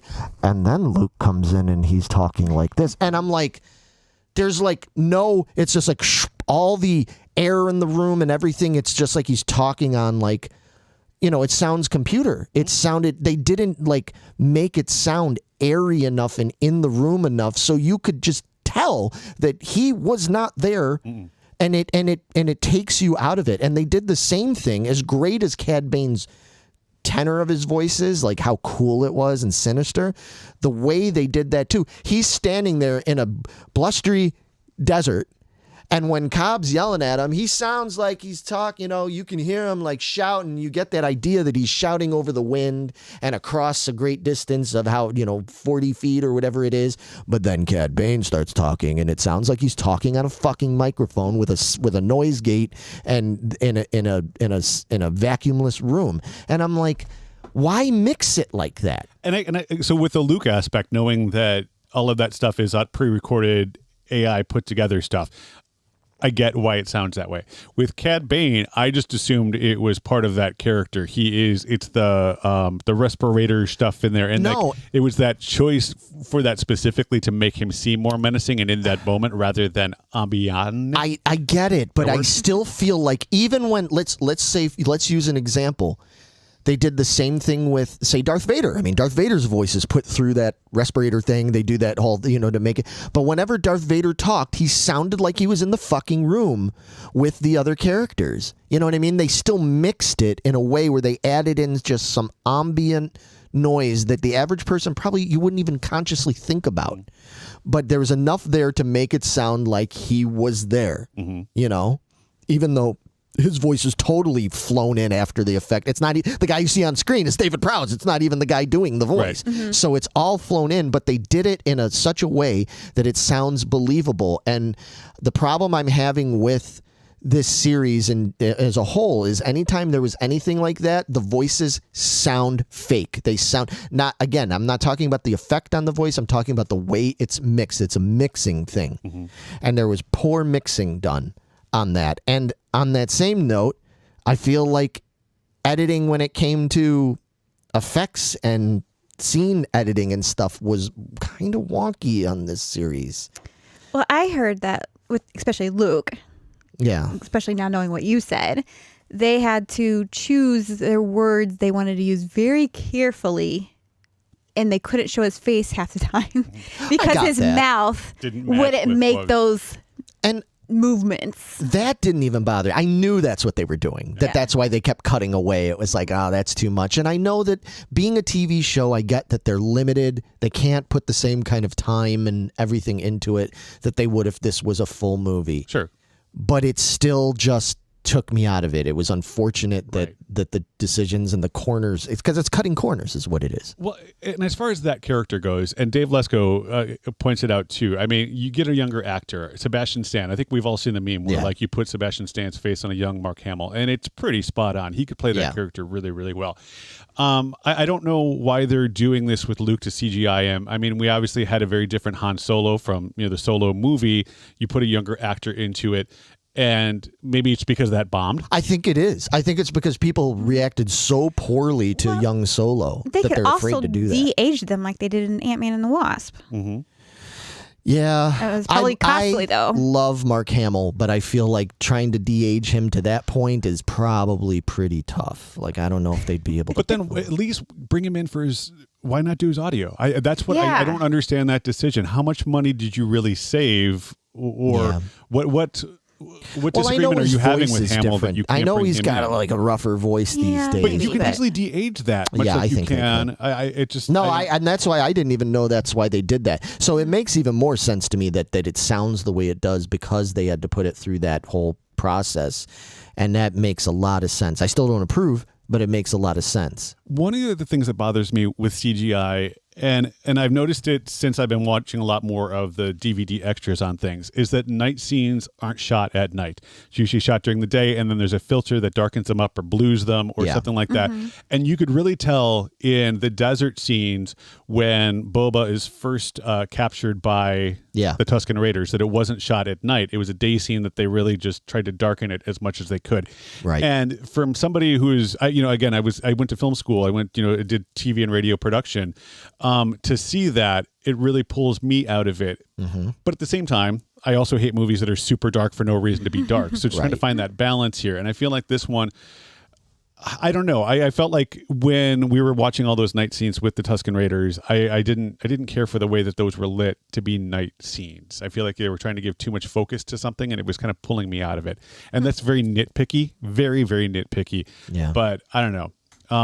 Same thing with Grogu. Like there are times like the way that he would just hobble around, it was like the goofiness of this little character trying to walk or hobble, especially during the fight scene at the very, very end. Like Grogu, a couple times he'd get thrown and he'd walk up and he'd like do that little hobble thing. And I'm like, okay, cool. It's just, it pulled me my focus completely out of it because he's a little too goofy sometimes. Well, that's funny because see, that's been one of my complaints. Like, let's just address the fucking 900-pound spinning elephant in the room, which is everybody making a big, because I mean, I know we're nitpicking and stuff too. I mean, ultimately we enjoy it, but some of the things that people pick on, I'm like, oh, good God, really? I mean, the whole thing where everybody was like, oh no, this show is garbage because the one mod spun around and shot his gun that way. When he was already facing that direction. When he was already facing that direction. Yeah, that was a little cheesy. I mean, there was some choreography there, but I noticed it too. I'm like, oh, it's kind of cool. I mean, I was like everybody, I noticed it. Yeah, sure, I noticed it.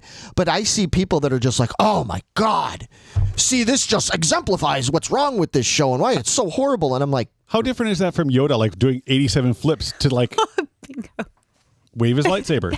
Same fucking thing. don't even fucking get me started. No, and that bothers the hell out of me. Like it's so useless. I hate that. You know.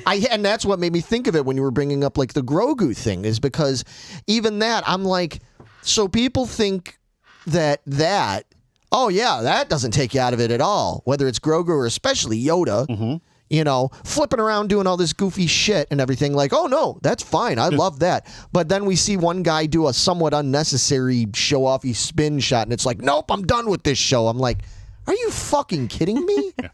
Like, you could sit there and nitpick Star Wars to death in that regard, because you could sit there. I mean, if you got any, respectable, like, trainer of like, how to like to battle with swords and all that kind of stuff, any kind of sword play thing, they're going to look at a lot of the Jedi battles, especially that Yoda stuff, and be like, yeah, that's all goofy and wrong and unnecessary. It's Star Wars. I'm not expecting this to be that serious. Yeah, or that smooth and accurate. It's like, I don't know. I didn't. I thought he was just showing off because look at him. He's a mod guy. He's like sitting there with Black Costanza, right? Yeah. I was like, why not show off? I'm like, look, I'm a badass too. Look like at me. if I honestly in a gunfight, if I could do a flip like that and still hit my target without issue, I'd fucking do that jump every time. Yeah, You're like, exactly. Lucas is doing the jump again. You're such a poser. Why do you do that pose? Yeah, why are you always, every time you jump down, you always do that landing thing? You're such a poser. I would be the poser. Yeah. Now, what about speed bikes? How do you guys feel about those? The Vespa things? Well, is it the Vespa things and Megan? Because you had put a list together of some of the CGI stuff, and I know you had speed bikes on there. I'm assuming it's the Vespas. Was it the Vespas? Oh yeah, Yeah. That's what took me out of it. The Vespas was when the took you Vespas out? came into it.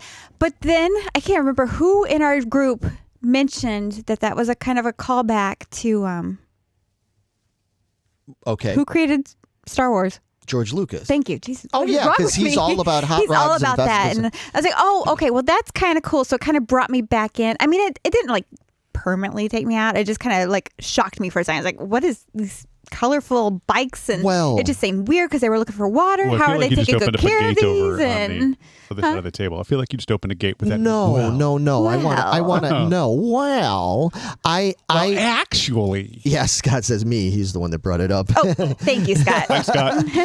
Well, here's the other thing too. I remember watching that with you, and I also remember, and I agreed with you at the time. See, I didn't mind the Vespas because I kind of got the connection The there connection right to away. it. The American graffitiness of it, and everything. But I think what added to the taking out of it was the editing The of CGI. that fight. chase going. Yeah, of So that chase bad. they're going on through when they're riding them. It was bad.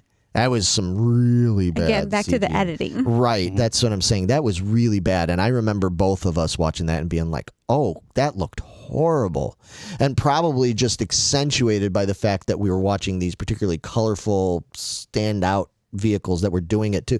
Like there was one scene there's one scene in that chase when they're going through the town at night and everything where it almost seemed like they sped up the film. It was like, Okay, so that bothers me. Every single time they're on a speeder like that, they take off and they're just gone. Right. In a town that tiny, you're going to hit somebody. Yeah. You're going to come up on this blind corner. You're gonna throw there's no way sand that at 'em? there's no way that you would drive anything that fast in a town that tiny. That bothered me every single freaking time. Yeah. And that's what I say. I mean, again, a lot of this is nitpicky. Yeah, and that's stuff, very but it nitpicky. was nothing And that even- made me dislike the show as a whole. Yeah, you and know? even later on with those speed bikes, they didn't bother me after that. I think it just kind of shocked me. I was like, oh, what is See- this color from? We're in Tatooine. There's no color in Tatooine. Well, no, it's and all I loved brown. it because But it after was, that, it was fine. it was like the throwback to Amidala's, like her bright yellow and those kind of things. Because I one of the things I loved about the prequels was that when you're watching, episodes 4, 5, and 6, everything is so run down. The X-wings, like the paint is patinaed and everything is just. And then you go back 30 years before that, and everything was bright and all of that stuff. And I felt like that was a great callback to here we are, X amount of years after the Empire has fallen. You've got heads on pikes. We can finally bring some of that back. We're not being as pushed down. And that's what I liked about the mods was that I felt like they were this group of characters that were bringing life back into this sandy little town that had been so run down that the bikes didn't bother me. I thought like the 8 mirrors on the thing, that was the only thing that was a little over the top. But I liked the fact that they brought the life back. Right. And It was the slowest. It's like, I don't know, it felt so terrible. And I think that, and that's what I'm saying. That's where I guess feel. that goes back to Matt. It's like, they can't drive that fast. We're in town. Fair enough. And so I guess in that regard, it It is made it so a little bit more. cheesy. It made it a little more realistic. I guess, but it unfortunately just accentuated those bikes and made them seem more wonky. You know. We said they did hit a painting. When that happened, I turned to my wife and I'm like, it's like knocking over the cart. You're like driving through the plate of glass. Like there was something like old school, like 80s chase about that. Yeah. That whole sequence was a little corny. There were two characters that I forgot I wanted to mention. The mayor's his domo guy. Yeah, his domo guy. Like he was such a great character. I really appreciated how subtle his humor was in certain things. I loved, when he goes out to negotiate and he doesn't realize what he's going to read from Boba, and he's like, his words, not mine. There was just something about him that you could tell that he wanted to be, that character wanted more from life than life was going to give him. Yeah. And he was going to take every opportunity, whoever that was, to make it happen. Yeah. It was a small throwaway character, but I really, really enjoyed him. He was the Tatooine equivalent of the maitre d' from Ferris Bueller. Yes, he was. And he's just like, you are Abe Froman? Yeah, and he's just like, yes, he's just so kind of like, he's there to just be snivelly and to just be like put down and walked on. And then lastly, I completely forgot about this, but so Boba Fett's droid, voiced by Matt Berry, who I love Matt Berry between What We Do in the Shadows and the IT Crowd. If you guys are not familiar with who Matt Berry is, I very much am. He's just one of my favorite actors just in the world. He's just very droll, very great sense of humor. But the fact that he got to voice that droid every time he was on screen, I was like, oh, it's Matt Berry. That's awesome. Perfect. Because I never would have looked at, because I mean, 8D8's been around since Return of the Jedi. He was there he was the guy that was torturing the poor Gonk power droid in Jedi and stuff. But I'm very familiar with that character, but I never would have imagined Matt Berry's voice on him, but now I will never it was awesome. be able to imagine, like, it was like whoever thought of that voice casting was a fucking genius. And for the very first episode, I was scrolling through IMDb as I'm watching just like the first 10 minutes of it, and I saw Matt Berry in there. I'm like, holy crap, who is he going to be in this? And like, in a million years, I wouldn't have put him to the droid, but it was just absolutely perfect. I loved it. Bat. Yeah, exactly. Bat. Yeah, if y'all haven't watched What We Do in the Shadows, that show is just absolutely amazing. But anyway, and then one last thing I want to bring up is a character that I like, but I have mixed feelings about and stuff. Is Pelimato. I get it. They have to throw in the comedy element and stuff. It's Star Wars. It always has it. I felt like it got to be a little bit much. I was fine with just watching her droids. I didn't care about her. I love the little droids. The pit droids are funny, and even just the humor with the pit droids, like when they stand up and like he smacks the other one on the head. He's like, oh yeah, shit. Loved it. That kind of humor, like that Star Wars humor. Some of the stuff with Pelimato, it was like, okay, we're bringing her back into this. We got to keep dragging this out, huh? And I don't need to picture her with a Jawa. Yeah, I don't, and I posted that today. I'm like, I don't know if anybody else has pictured it, but I'm not sure how that works. I don't know what Jawas look like underneath those things. And in my mind, like I stayed up one night, like I couldn't fall asleep, and that's what I thought of. Wow. Yeah, I couldn't fall asleep after that. It was horrible. Carrie Ann said Matt's doppelganger. Oh yeah. She really thinks that Matt Berry is. There's a similarity. Yeah. I love it, dude. That's Halloween. Oh, we should do those characters. Oh yeah, we should totally fucking. Oh my god, you could be Nadia. That'd be awesome. That would be amazing. Do you think we can get Adam to be what's his face? The energy vampire. Shut up, Colin Robinson. Yeah, Colin Robinson. Shut the fuck up, Colin Robinson. That'd be wonderful. Oh, they were furry. Carrie Ann, don't remind us. Yes, we don't please. need to picture naked Jawas. So characters, Jennifer Beals. Dude. Okay, the minute she was on the screen, I'm like, I know her. Oh, Jennifer Beals, Flashdance, she's amazing. And yeah. To see her death scene, like when that thing blew up, she knew it was happening like that split second before everything went. It was just that look of... That's a shame because she was pretty cool. Like I felt like she was like kind of cool. Like there was, and I love the idea of her running that whole cantina place. It's a little nod to B. Arthur running the cantina in the Star Wars Holiday Special. Oh, jeez. It is. I mean, it is. I do not doubt that those guys that made it. I do not doubt that they thought about that. Like, oh, we should have a female, that's running the cantina. Like, total nod to B. Arthur and everything. Like, come on. They want so bad. Everybody, Favreau and all of them, they've said it. They're like, any chance we get that we can tastefully slip in fucking holiday special reference stuff. And even that, well, we'll get into something when we start talking about favorite stuff, because there's a big throwback reference thing to the holiday special that came up in this show that I get all grinny about. I was so excited. I love the fucking awful holiday special. I love it. But anyway, so so we got some more comments. What does he say? Reminded me, that Pellimato reminded her of Joe Pesci in Lethal Weapon. Yeah, kind of functions in that similar kind of context. Dave says, come on. That Thorian as the mayor was awesome. Yeah, with the translator thing. The translator thing was cool. I appreciated the translator. Yeah, that was pretty cool. It's a bummer to me because I didn't like seeing that have to happen, because one of my favorite figures, and even, again, talk about how we did in the day where these characters had no story, but we made something out of it. Hammerhead was my favorite. Hammerhead, yeah. I loved Hammerhead. I loved that figure. I've still got a vintage one on the card and everything. And so I was. That was one of the most unique characters that they'd created, like visually. Yeah, visually, it was between him and great. Akbar. Like you could, there were human aspects to it, but it was still so very different. Yeah. So, so it was cool to see them actually use him. Use that character in a way. It's just a bummer that he was such a little dickhead. Yeah. I hated to see him hang. But he deserved it. Yeah. But anyway, moving on. What else is there to talk about? Do we want to just get into our favorite parts and least favorite parts kind of thing? Yeah. All right, Meg, what was your favorite parts of this? My favorite part was the very end when Boba Fett rode in on his Rancor. Right. It was so fucking amazing. Yeah. I didn't see it coming. I didn't either.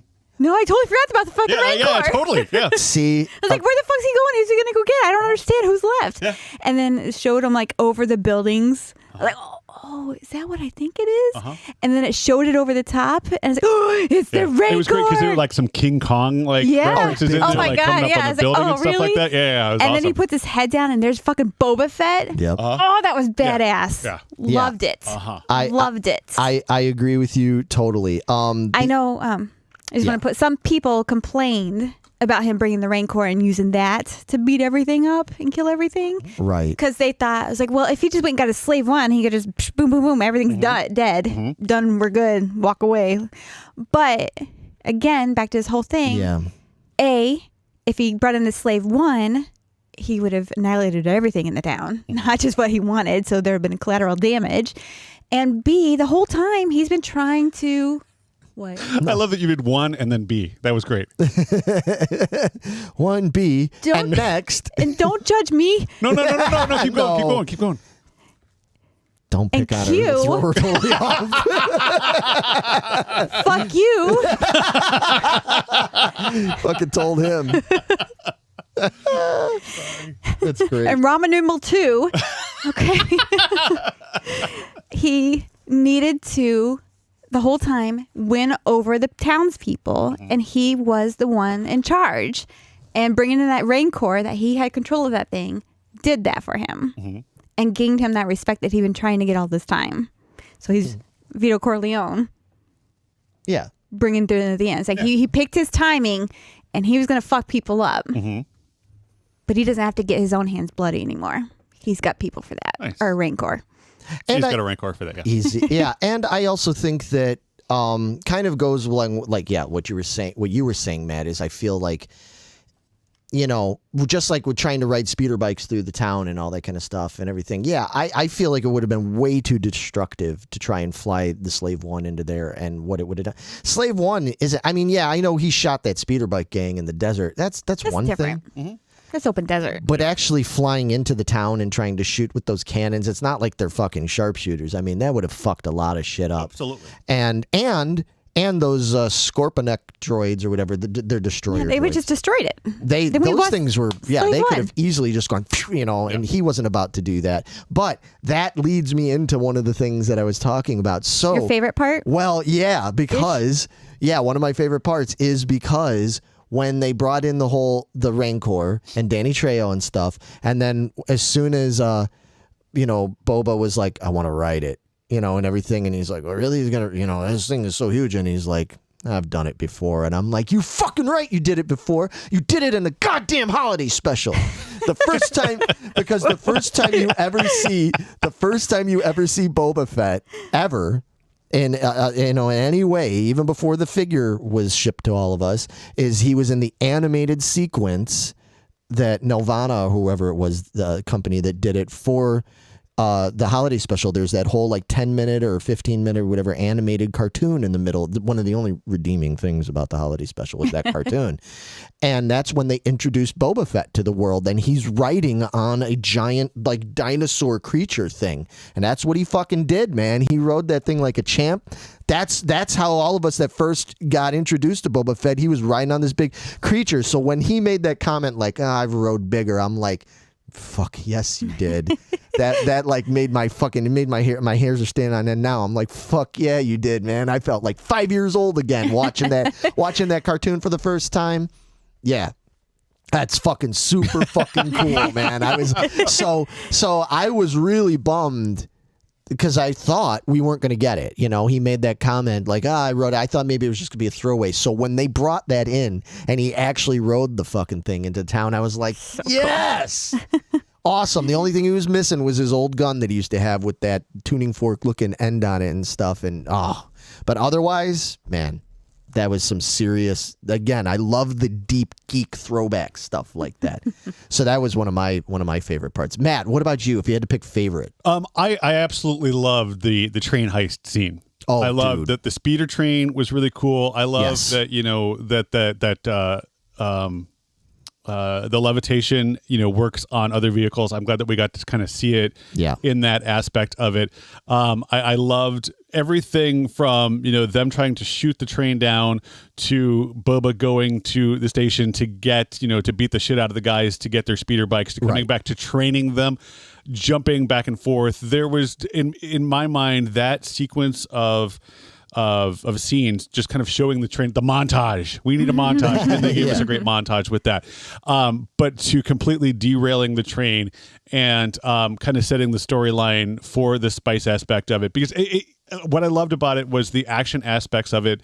There were so many throwbacks to other train heists and things like that were great. I loved, the fighting on the top of it. I loved at one point there was for me, it's not a good train fight unless somebody gets knocked off the head and knocked out the head and knocked off. And you gave me one of those. That was great in there.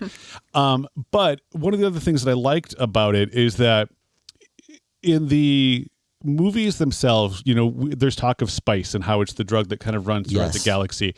That, Han Solo has been a spice runner from time to time, and, it's run through these things, but they've never really delved into what spice was. And one of the things that I really liked about Book of Boba Fett was the backstory of that, about the drug syndicates and how it moves from planet to planet and takes over and things like that. So I really appreciated that here's this mention of this drug that we've heard through all of the movies, that you're finally seeing front and center what it is and what we haven't really seen what it does, but what it is and how there's money and power to be made from it. Yep. I loved that. And that was another parallel I drew between The Godfather and Book of Boba Fett, because that was a big part of the story of The Godfather, is that these other family, the Cold Crime Syndicate, wanted very much to start bringing the drugs in through the town, through New York or whatever, and the Godfather, Vito Corleone, was against it. He said, nope, this is no good for us. This is not, we can't start letting these guys run these drugs through here and everything. And, and Vito stood up against it and paid the price in a lot of ways. Again, it was just one more detail. There's so many details in this that paralleled The Godfather. It could not have been a coincidence. They had to have done that by design. Even going back to, again, one of my favorite characters is Cobb. And I love that even his scene with the syndicate when they come in and, he shoots them and he's like, I'm keeping you alive so you can go back and send a message. Yeah, that was cool, man. And, he's like, but you're leaving the spice here. And for a second, I'm like, ooh, is he going to do something with it? He's going to take it. He's going to sell it. Yeah. Yeah, I was curious. I'm like, where is he going to go? Because the way that they've written Cobb Vanth so far is that, he could really kind of go both ways. Like he's a little gritty. Yeah, he's a little gritty, but he kind of rides the line of, we could sell this and do good things for the town. And if he did a bad thing for a good reason, I could see his character doing that very easily. The means justify the end. Exactly. Kind of, but the fact that he just kicks it over and lets the wind take it away, knowing what the value is, it solidified to me how much more I really liked that character. That he's a good person. Yes. He cares about his town and the people. Uh-huh. Yeah. Exactly. Yeah, he's not willing to do a bad thing for a good reason. He's doing and then that thing. Paralleled him and Boba at that point because they don't know each other. That's why Boba wanted to be better. Yeah, exactly. He wanted to be like Van. And I'll give you that. Like you said, for Boba, it's what I've built up in my head is not what played out on screen. And I think most people agree. There's with you, that. I need to rectify that with myself. No, I get it. I think most, this. Like I said, obviously we've seen even just in the chat, most people tend to agree with you on that. Like I said, unfortunately. And we'll get into that when we get into least favorite parts and stuff, that I think there's reasons for that. But speaking for me, favorite parts, man, gosh. Like I said, the Tuscan stuff I loved. At first, I wasn't digging it. I was like, okay. Fuck that little kid. That little asshole kid and everything. But then later, it's, you know what I mean? Especially where it went with him learning so much from them and really learning how to fight in that way, and you could see that there was honor there and stuff. I know Dave saved his life in the end. Yeah, it did. And I know Dave said he didn't like that there were nice Tuscans and stuff like that. I don't know if I would call them nice. I think they were just supposed to be. It was just a different way, you know what I mean? I mean, they still fucking kidnapped the guy, They were still holding him as a prisoner and all this stuff. And they weren't exactly nice Tuscans, you know what I mean? But they just weren't. Maybe they were not quite as savage. There was a little bit, even aspects of that whole part of the story and Boba Fett. There was a little bit Carradine Kung Fu ish in there, a little bit of that. Mm-hmm. So I love that aspect. I love the train stuff. What else did I love? Like I said, I loved Fennec. I loved the Rancor. I loved that they brought in the Rancor. I loved all the deep dive nuggets of nerdness that I geeked out on. And yeah, for me, I loved that Boba Fett went somewhere totally unexpected. I was ready for that. I was ready for unexpected because I was not wanting a Boba Fett to just be what everybody, and even me included, expected Boba Fett to be, because I'm like, I'm good. I've got Mando. I've got that,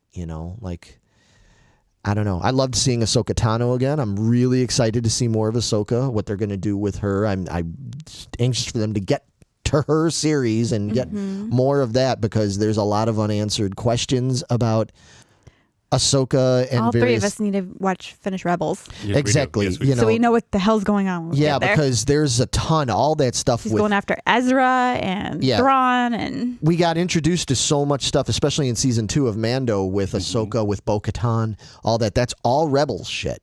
So, homework. I'm excited to see that again, but let's get real quick into the least favorite parts. So we already talked about my one. Yeah, with that the I bikes had the issues, and stuff. Yeah, that chase scene mostly. Right. So I'm gonna go with the poor Banthas kept getting shot. Like, move! There's a Bantha. He's gonna get shot. No. Yeah, I agree. I was so upset. Yeah, that was a bummer. So. Lear's like, yeah, that was sad. Such a bummer. Anyway. The thing that I liked least was, again, Boba Fett climbed out of the Sarlacc pit in his armor. How much did he really not remember that you flew in with your armor, you climbed out with your armor was taken from you, you got better, you decide you need to fly your ship to look into the Sarlacc pit, which is fucking stupid. It's a Sarlacc. Why you don't think it's dead? Okay, I was just going to say, I took it that he was doing that because I don't think he thought the Sarlacc was alive. I think that's why he did that. But even if it wasn't alive, he climbed out wearing it. Why did he think he lost it in there? There was never any point in the series did it say, I don't remember. How did I get here? Yeah, no, if they would have said, even with that one line, for him to say, where did my suit go? They never addressed that. Suddenly he thinks it's back in the pit, even though he climbed out with it. That seemed vague. Yeah, I agree. Totally. And because of that, okay, so the Sarlacc, you may not know it's alive, but always treat it like a loaded gun. Don't look down the barrel of a gun. Assume it's loaded. Assume the Sarlacc is still alive. I mean, if it wasn't for, again, Fennec saved his ass once again with the bomb. Great way for the Sarlacc to finally die and for him to finally kind of give the fuck you to the Sarlacc. But that was the part that I wanted a little bit more exposition on because of how important that suit was. Yeah. No, I agree. And again, it goes back to what we were saying before. I feel like there was stuff that they zipped through and stuff was too nebulous. Some stuff just taken too much for granted. Like just, we're just take for granted that people aren't going to care or they'll understand or whatever. And clearly they didn't, even just the timeline of it. So I didn't get it either. It didn't bother me that bad, but it bothered me nonetheless, like again, saying like, well, cause even just, there was no way of knowing. It's like, how long was he supposed to be in that Sarlacc pit? And how the fuck did he live for so long like that? Now, I appreciate at least the fact that the material that, and I forget the name of it, that the suits are made out of. Beskar, thank you. Yeah. The Beskar was what protected him from the acid that was dissolving him from the Sarlacc. That. But the other thing that bothered me is that the Beskar only covered his face and his torso. His legs should have been dissolved, possibly parts of his arm. Again, it's a suspension of disbelief that I'm, again, okay with, but I don't know. There was too much. Again, I realized that they had written it into Mando that the suit had gotten to Cobb at some point, so we need to show that it was taken from him to the Jawas. I get that, right? But give me that one line of what happened to my suit. Where did it go? Well, and it's especially frustrating when all it takes is one line to fix it. Yeah, I complain about that all the time. He's always the saying time, that. not just with Star Wars. The Tusken Raiders. All you need to do in response is, cool. Yeah. Okay. On to the next part. Yeah, I agree. And I just feel like it was too nebulous. That is one of my, I'll go along with this least favorite parts of this is that, and I brought it up earlier, so I won't stay on it too long, is the idea of the whole beginning of his story from getting out of the Sarlacc pit on through the Jawas taking his armor, on through him being found by the Tuskens, etc., etc. I feel like that's all just too nebulous in terms of how long that was supposed to have taken. Because we know, like I said, if it's lining up with Mandalorian, which it is, we know that there's years that went by. But the way it plays out on the show, it seems like it's only maybe months or something like that, And so that lines up really awkwardly. And I'm just like, I don't know if you really thought this through enough. And it's hard to believe they wouldn't think something like that through. But my point is, if they did think it through, then just give us a line or a thing on the screen, several years later, whatever. Yeah, it would have been good because that fucking little kid that took credit for everything, have him be grown. There we go. Yeah. Right. It'd be easy as that. It's like, okay, now he's going off. He's a man. Right. Exactly. Now we know it's been years. Yeah, exactly. So we've got some comments, but him going back to the Sarlacc, that made me think that he didn't remember anything about him coming out of the Sarlacc. He obviously didn't remember that the Jawa took it. Exactly. Right. But the point is that they could have given us just a 1 or 2 lines at most of exposition to let us know. Again, something as simple as, I don't remember how I got here. Cool. Yep, that's it. Yeah, exactly. And then, like I said, so then here's probably the most controversial thing I've already hinted at, is that my least favorite part of this season was the Mandalorian. Not him and himself, but I just am like, why? Why are we doing... If you're going to do this, just give us a fucking Mandalorian season. Absolutely. And furthermore, my least favorite part of that is really, so we had all that, but we had 2 seasons of him saving this kid, right? And the whole thing of got to get him back to his kind. He's a Jedi. He's going to be a Jedi. Got to get him back to the Jedi. Get him back to the Jedi. And within 2 episodes, we basically now have, as far as I can tell, thrown all that away because Grogu has now gone back to Mando, and he's passed up on, being a Padawan and all this stuff so that he can travel around again with Mando on their hijinks across the galaxy. And I'm just like, oh, really? Like, we're really, like, I know people are like, no, I didn't want to see Mando and Grogu split up. Okay, I get that. And I think anybody knew enough to know that that wasn't going to be a permanent situation. But I thought maybe at the very least it's something that would come back around at the end of season 3 of Mandalorian. Maybe Mando would have to go off on his own adventures for a while and have more stuff. And then at the end, the big finale at the end of season 3 is, oh, Grogu's back for, whatever, like something like that. But again, this goes back to what I said earlier about that they have this problem with making a thing and sticking with it. It was so emotional. The end of Mandalorian season 2 was so emotional and one of the possible top 5 greatest moments in all of Star Wars fandom was that scene at the end of when Luke shows up to get Grogu and all that. It was so amazing. And in 2 episodes of not even a fucking Mandalorian series, in 2 episodes, you just threw it away. It's just like, oh yeah, no, he's not going to be a Padawan after all. It's like, what? Well, he's got to get back out there and, like I said, have the hijinks and eat more frogs and tap on the window with his little ball thing. And I'm like, I feel like that was a fucking commercial cop-out.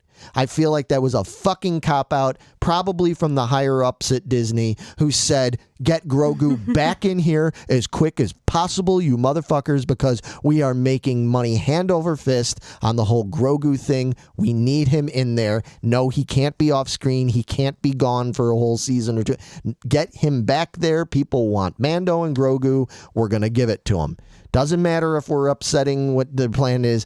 I feel like that was a commercial fucking cop-out.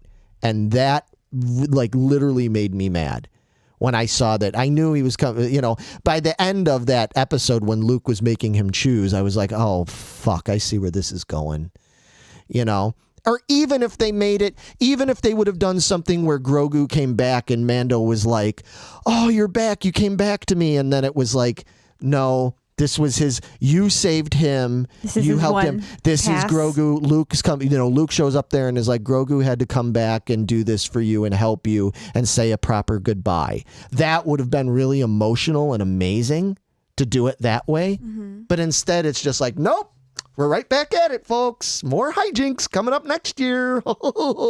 Like, ugh. One of the... I was actually having a conversation with Javier today on in the Geeking Squad. In the Geeking Squad, thank you. And I had mentioned that the whole choice of, do you want Yoda's lightsaber or would you rather have Mando's Beskar chainmail thing, and Javier had actually made a point, and he said I hate that they made him choose. It was a dick move on Luke's part, especially since he knows how it feels to choose.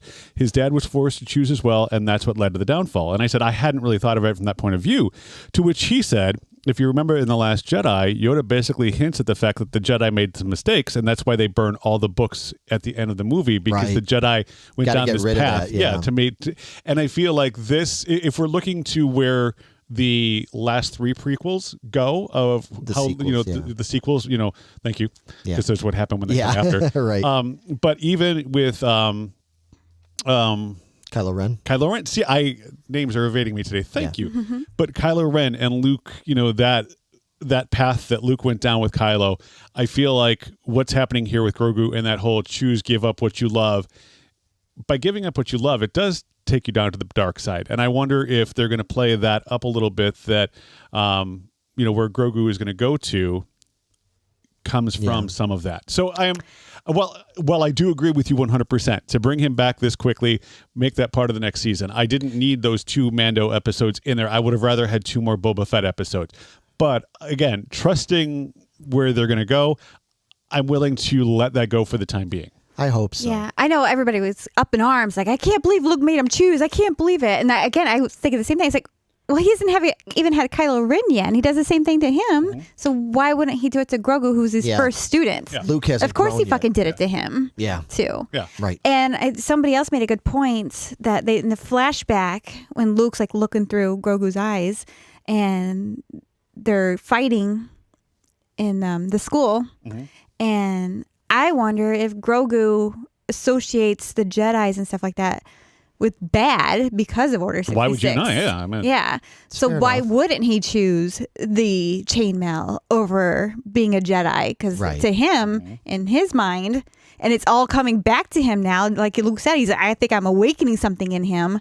Yeah. Fuck no, I ain't choosing Jedi. Yeah. I'm choosing the Beskar. Yeah. And Mando, who took care of me. I don't blame them for the eventual idea that It's too soon for you. it's too soon. It's just like killing Chewbacca in Rise of Skywalker and then 3 minutes later being like, nope, he's Just kidding, alive. he's here. Yeah. It's like there's so much they could have.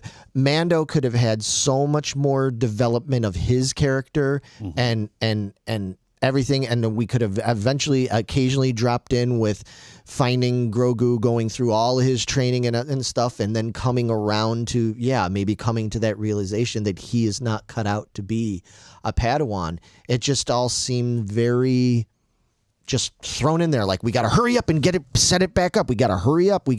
I mean, they even ended the Cobb Vanth scene notwithstanding. They even ended with, we got to get that feel good scene of Grogu and Mando, taking off and woo and everything. And I'm like, it just feels like that's a command from up above of, got to make the kiddies and the family and everybody feel good and realize that, like, hey, if for anybody that was turned off and was freaked out and isn't going to want to watch the next season of The Mandalorian because you think Grogu's not going to be there anymore, we gotcha. He's going to be right there with him in his little bubble thing, which, I mean, that wasn't a fucking giveaway, right? When Pelimato made him that ship and they had that little bubble. Of course. It's like, oh, gee, I wonder who's going to be sitting in that. But I knew that was going to happen eventually. But, like, man, like, let us build it up, Don't just make me blow my wad within 90 seconds, man. Fuck. I would have loved to have been a fly on the wall for that conversation because you took 2 episodes away from giving me more of what I wanted from Boba. Yes. To shoehorn in Yes. these 2 pieces about Mandalorian to Yes. get Grogu back. And again, just to have listened to how that went down and who argued for and against it, I'd be very curious. Yes, I agree. I agree because I feel like if they wouldn't have taken all that time away from the Boba story and they would have plotted it out a little bit differently, then I think maybe at least some of the complaints that some of you guys have about what they did with Boba and where it went, I think some of it might have been put across in a way that would have seemed more, pliable to you. You know what I mean? You would have felt like, oh, okay, this is different than what I expected, but I can see how it got there. Mm-hmm. And that seems to be your biggest complaint is you're like, I don't see how he got there. Right? That's exactly it. Exactly. Yeah. So Same with Cad Bane. Yeah. He's like, what are you doing? Well, speaking of What are you Cad Bane, doing here? what about predictions? Where do you think that's going to go? yeah, like I said, I think Cad Bane's coming back. I don't know. Here's my question for you guys, and here's a big prediction that I want to put to you guys. Do you think there's a season 2 of Boba Fett coming? Because I don't think there is. I don't think there is. What other story is there to tell unless the Right. Pike come back? But no, I don't need a second season. I don't need another story to be told with this. If it comes in with like Mando and he comes back on the planet, we get an episode or 2. I am cool with that. But I personally I don't need one. I don't think we're going to see another one.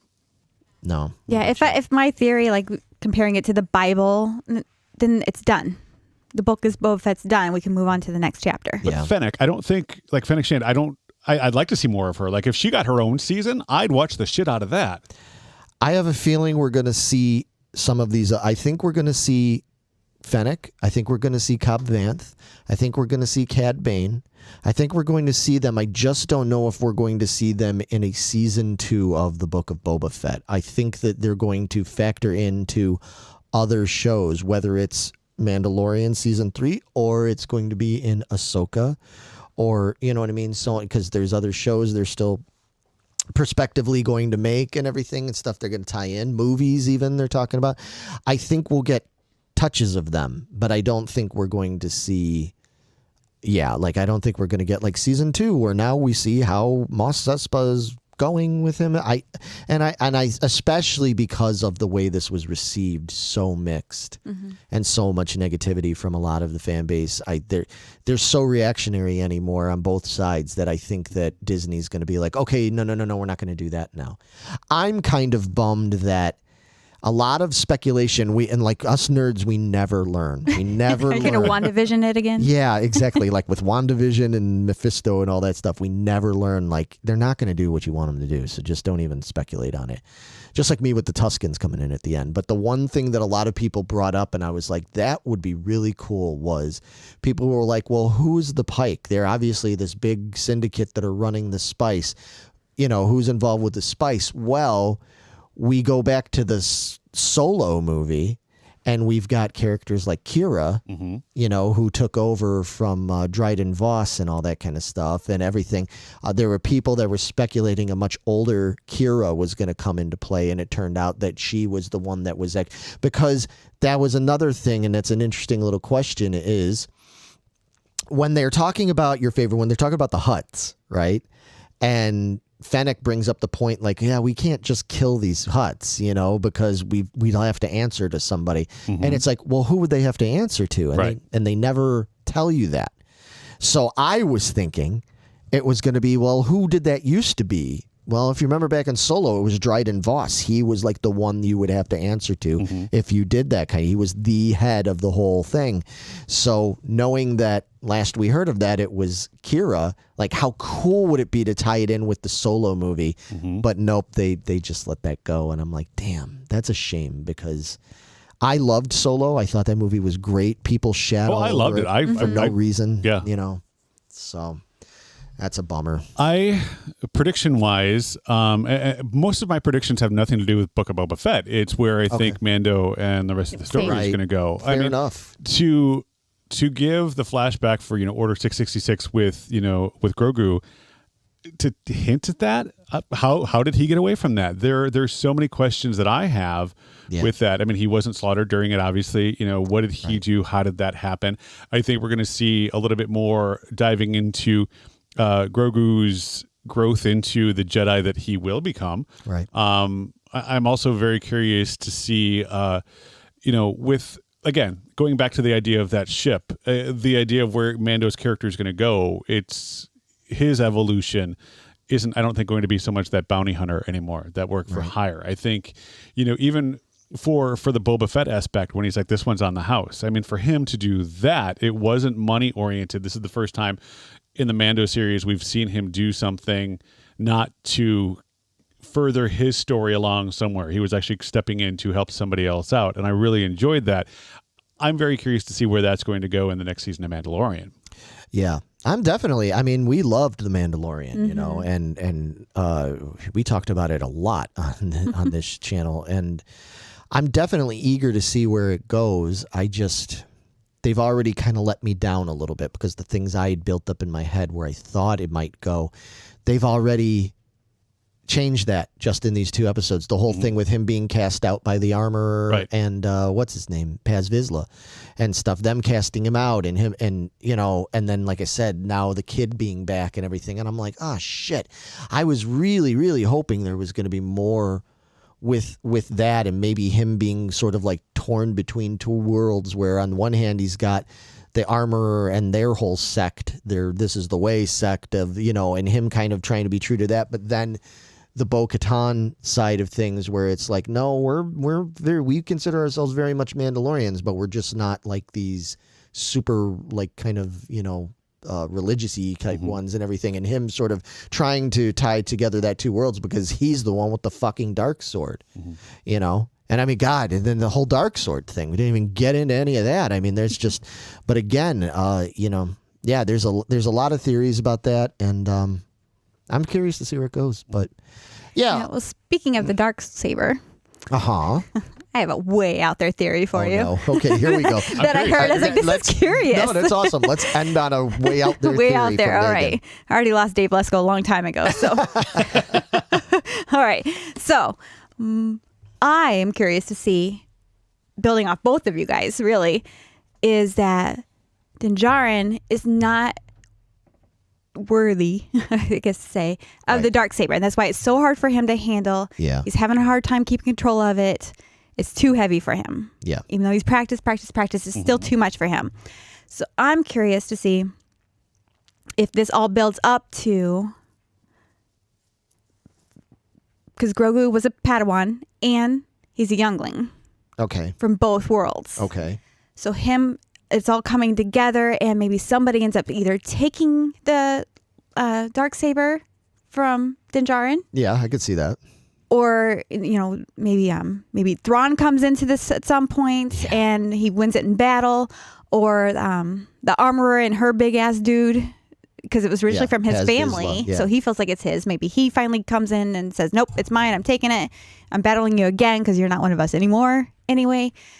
And then somehow Grogu comes into it and beats the shit out of whoever has it. And he then rightfully has it. So he's the one that brings peace and everything to it between the Jedis and the Mandalorians. Or it might create total chaos. I don't know. Well, because it wasn't the dark saber, wasn't it created by a Jedi who was a Mandalorian as well? Right. That's what made me think. That's interesting because it's like pre-Vizsla or whatever it was. Back to its roots. It's like you talk about who it actually belongs to. And that's the problem. It actually, both of them. It actually belongs to not just a Mandalorian, but it belongs to a Jedi. And there are no more Mandalorian Jedis, but technically, since he's a foundling, he would be a Mandalorian Jedi. Right. It's. Yes, I got him back. It's an interesting. I'm on board with that. All right. That wasn't so out there after all. And that at least would make it more like viable for me why they brought Grogu back into the story and everything, so he's got some fucking purpose than just eating frogs and needing to be rescued all the time. At the same time, what I liked about where the Darksaber is going is that Din Djarin obviously doesn't want it. Like he doesn't want the responsibility. He doesn't. He already tried to give it away. He's like, here. Down here. But the idea that I like about that is the people that do want it for the power that they want it for the wrong reasons. Yes, and you've got a guy here who doesn't want it. And if you learned anything from any movie you've ever seen, the guy that doesn't want the thing is the perfect guy to have the thing. Yeah, that's true. So I appreciate that right now he has got it. But I'm.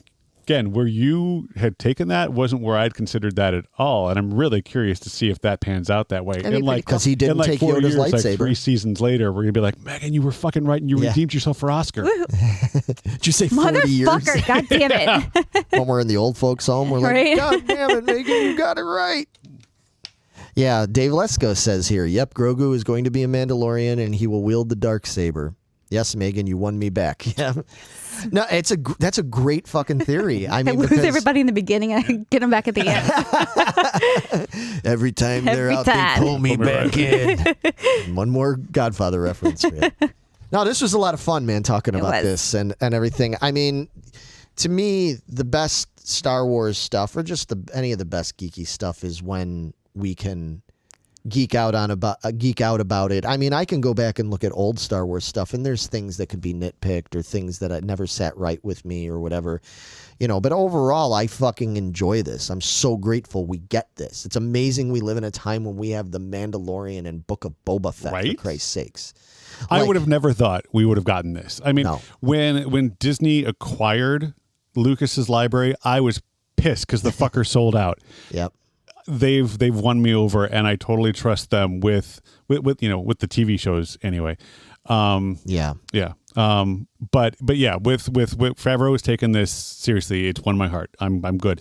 Like I said, even the mess stuff that I was about, there were so many things that outweighed that. So many good things that came from this, and so many stories that can be told, and so many great characters that I got to meet. I love it. I absolutely, like I said, it's met in the story that I wanted, but I love the story that I got. And you're hopeful for the future. Yes. Yeah, if anything, this set up things for the future, and kind of, and I get it. They kind of had to get it in a way. I feel like Book of Boba Fett had to exist because we brought Boba Fett back. Now we've got a lot of splaining to do, and so I think they had to do this to sort of, in a way, they almost had to do this show to get Boba Fett out of the way, so that it wouldn't interfere with Mandalorian and stuff. If you think about it though that way, if this is going to be a one-off season. Yeah. Which, as much as I'd like to think it will be because of the way it was received, most likely it won't be. There will probably be a second season that they'll figure out a way to make it work. But how in my mind, okay, so you brought Boba Fett back in Mandalorian, and we were all like, holy fuck, Boba Fett's back, this is awesome, what's going to happen with it now? And now you watch the season of Boba Fett where I'm like, if I don't get another one, I'm not heartbroken by that. So you got him out of the way. But it seems like such a wasted effort to make it the point to bring him back in and get us super excited in Mandalorian to say, we gave him one season, that's really all we want, let's get him out of the way to tell the rest of the story. Well, it seems like Star a waste. Wars is the king. That franchise is the king of wasted opportunities. Mm-hmm. I mean, they are. They've had Boba Fett was a prime example of it back in the original series. I mean, everybody was so excited about Boba Fett. Like I told the story earlier, and what did they do with him? Almost nothing. Mm-hmm. You know, it was cool for us because then we had all our imagination and expanded universe stuff that people made up that wasn't official. That was great, but ultimately it was wasted opportunity. I mean, Star Wars is infamous for having wasted opportunity with characters and possible ways they could have gone. So I guess maybe that's why I'm a little numb to it, because I'm just like, well, you know, that's par for the course. At least I got to see some cool stuff. I loved Tamir Morrison. I thought I have no problems with him being Boba Fett. I love that. I love most of the casting they did with this show and everything. So I said, on the whole, it's a win-win for me. Now the real key is going to be where they go from here. If they're not going to do a season 2, or if they are, whatever they're going to do, where they're going to go and how they're going to use this as a launching pad. You know, I hated Iron Man 3. You know, I have no use for that movie. It's got its moments, but on the whole, like if I never see Iron Man 3 again, I'm like fucking good, you know? And that's how you feel about Book of Boba Fett? No, but what I was going to say is, but Iron Man 3 had elements in there that were essential to setting up where Marvel went after that. And so for that reason, at least at the very least, I acknowledge Iron Man 3 needed to exist and was worthy to exist. I feel stronger for Book of Boba Fett than I did for Iron Man 3. Big time. I really loved most of Book of Boba Fett. But I'm saying at the very least, depending on what they do with what they presented here and where they launch off from here and do with some of this, at the very least, if we get some good stuff that, you know, the Nebulous, off of that? that the Nebulous was presented here in Book of Boba Fett, then at the very least it made Book of Boba Fett worthy to exist. All right. So as it stands, Megan, if you were like scale of 1 to 10, 1 being meh and 10 being this fucking rocked, where would you put Book of Boba Fett? 7. Yeah. Yeah. Larry? I would give it probably an 8. And I followed about like a 6, maybe 6.5. Fair enough. Like it's, again, I liked it for what it was. I liked it, but I didn't go where I wanted it to go. Yeah, fair enough. Yeah. I get that. Just wait till we do the show that I want to do where we have to rank the 5 Disney Plus Marvel series we've gotten so far. Oh, yeah. That'd be awesome. Yeah, we've been talking about it for a while, but it was just me and her, but because Vito wasn't interested, so we might want to do something because let's bring it back. We've got Moon Knight coming up pretty soon. Yeah. So, yeah, we might want to do a 5 and rank that because I have a feeling, just talking to you, I have a feeling our picks are going to be very different. So Yes. But Sweet.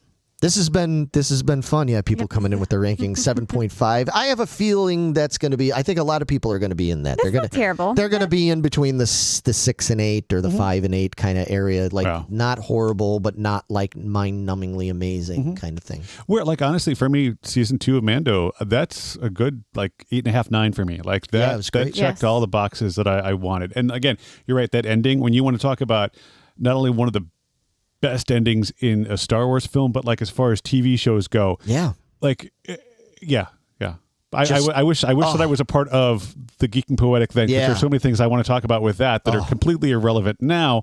But maybe in the next Mando it will be. But maybe perhaps. when Mando Get comes it in up, there. yeah, it'd be like my Oscar where I can finally talk about it even though it's already passed. Anyway, nice to talk to you guys. Bye. Fuck Matt. Anyway, in all seriousness, thank you everybody for joining us on this. As always, this will be for those that, that didn't get, if you came in, you didn't get the entire conversation and you missed part of it, or you want to go, this is all going to be available on our YouTube channel to watch and listen to again. I'm going to upload the audio onto our Podbean, so it'll be on Spotify, it'll be on iTunes, it'll be everywhere that you can pretty much download podcasts, so you can listen to this. And we encourage all of you to join us in the Geeking Squad on Facebook. That's our little corner of the interwebs where we like to talk geeky stuff. No politics, no religion, nothing controversial, other than we don't get more controversial than who shot first, Han Solo or Greedo. It's so, join us in there. We'd love to hear more thoughts on what you think of not only of Book of Boba Fett, but where you think it's going to go, because that's really up in the air. And we'll be back soon. I don't know what we have. I don't know what we've got planned next. We got some things up in the air. We've got some things up our sleeve of wizards. Ooh, you don't want to be up that sleeve. That's just stay away from that sleeve. People, thank you and good night. You got that reference, and it's like, oh boy, talk about ending on a high note there. But anyway, we'll be back soon. Thanks, everybody. Bye, guys.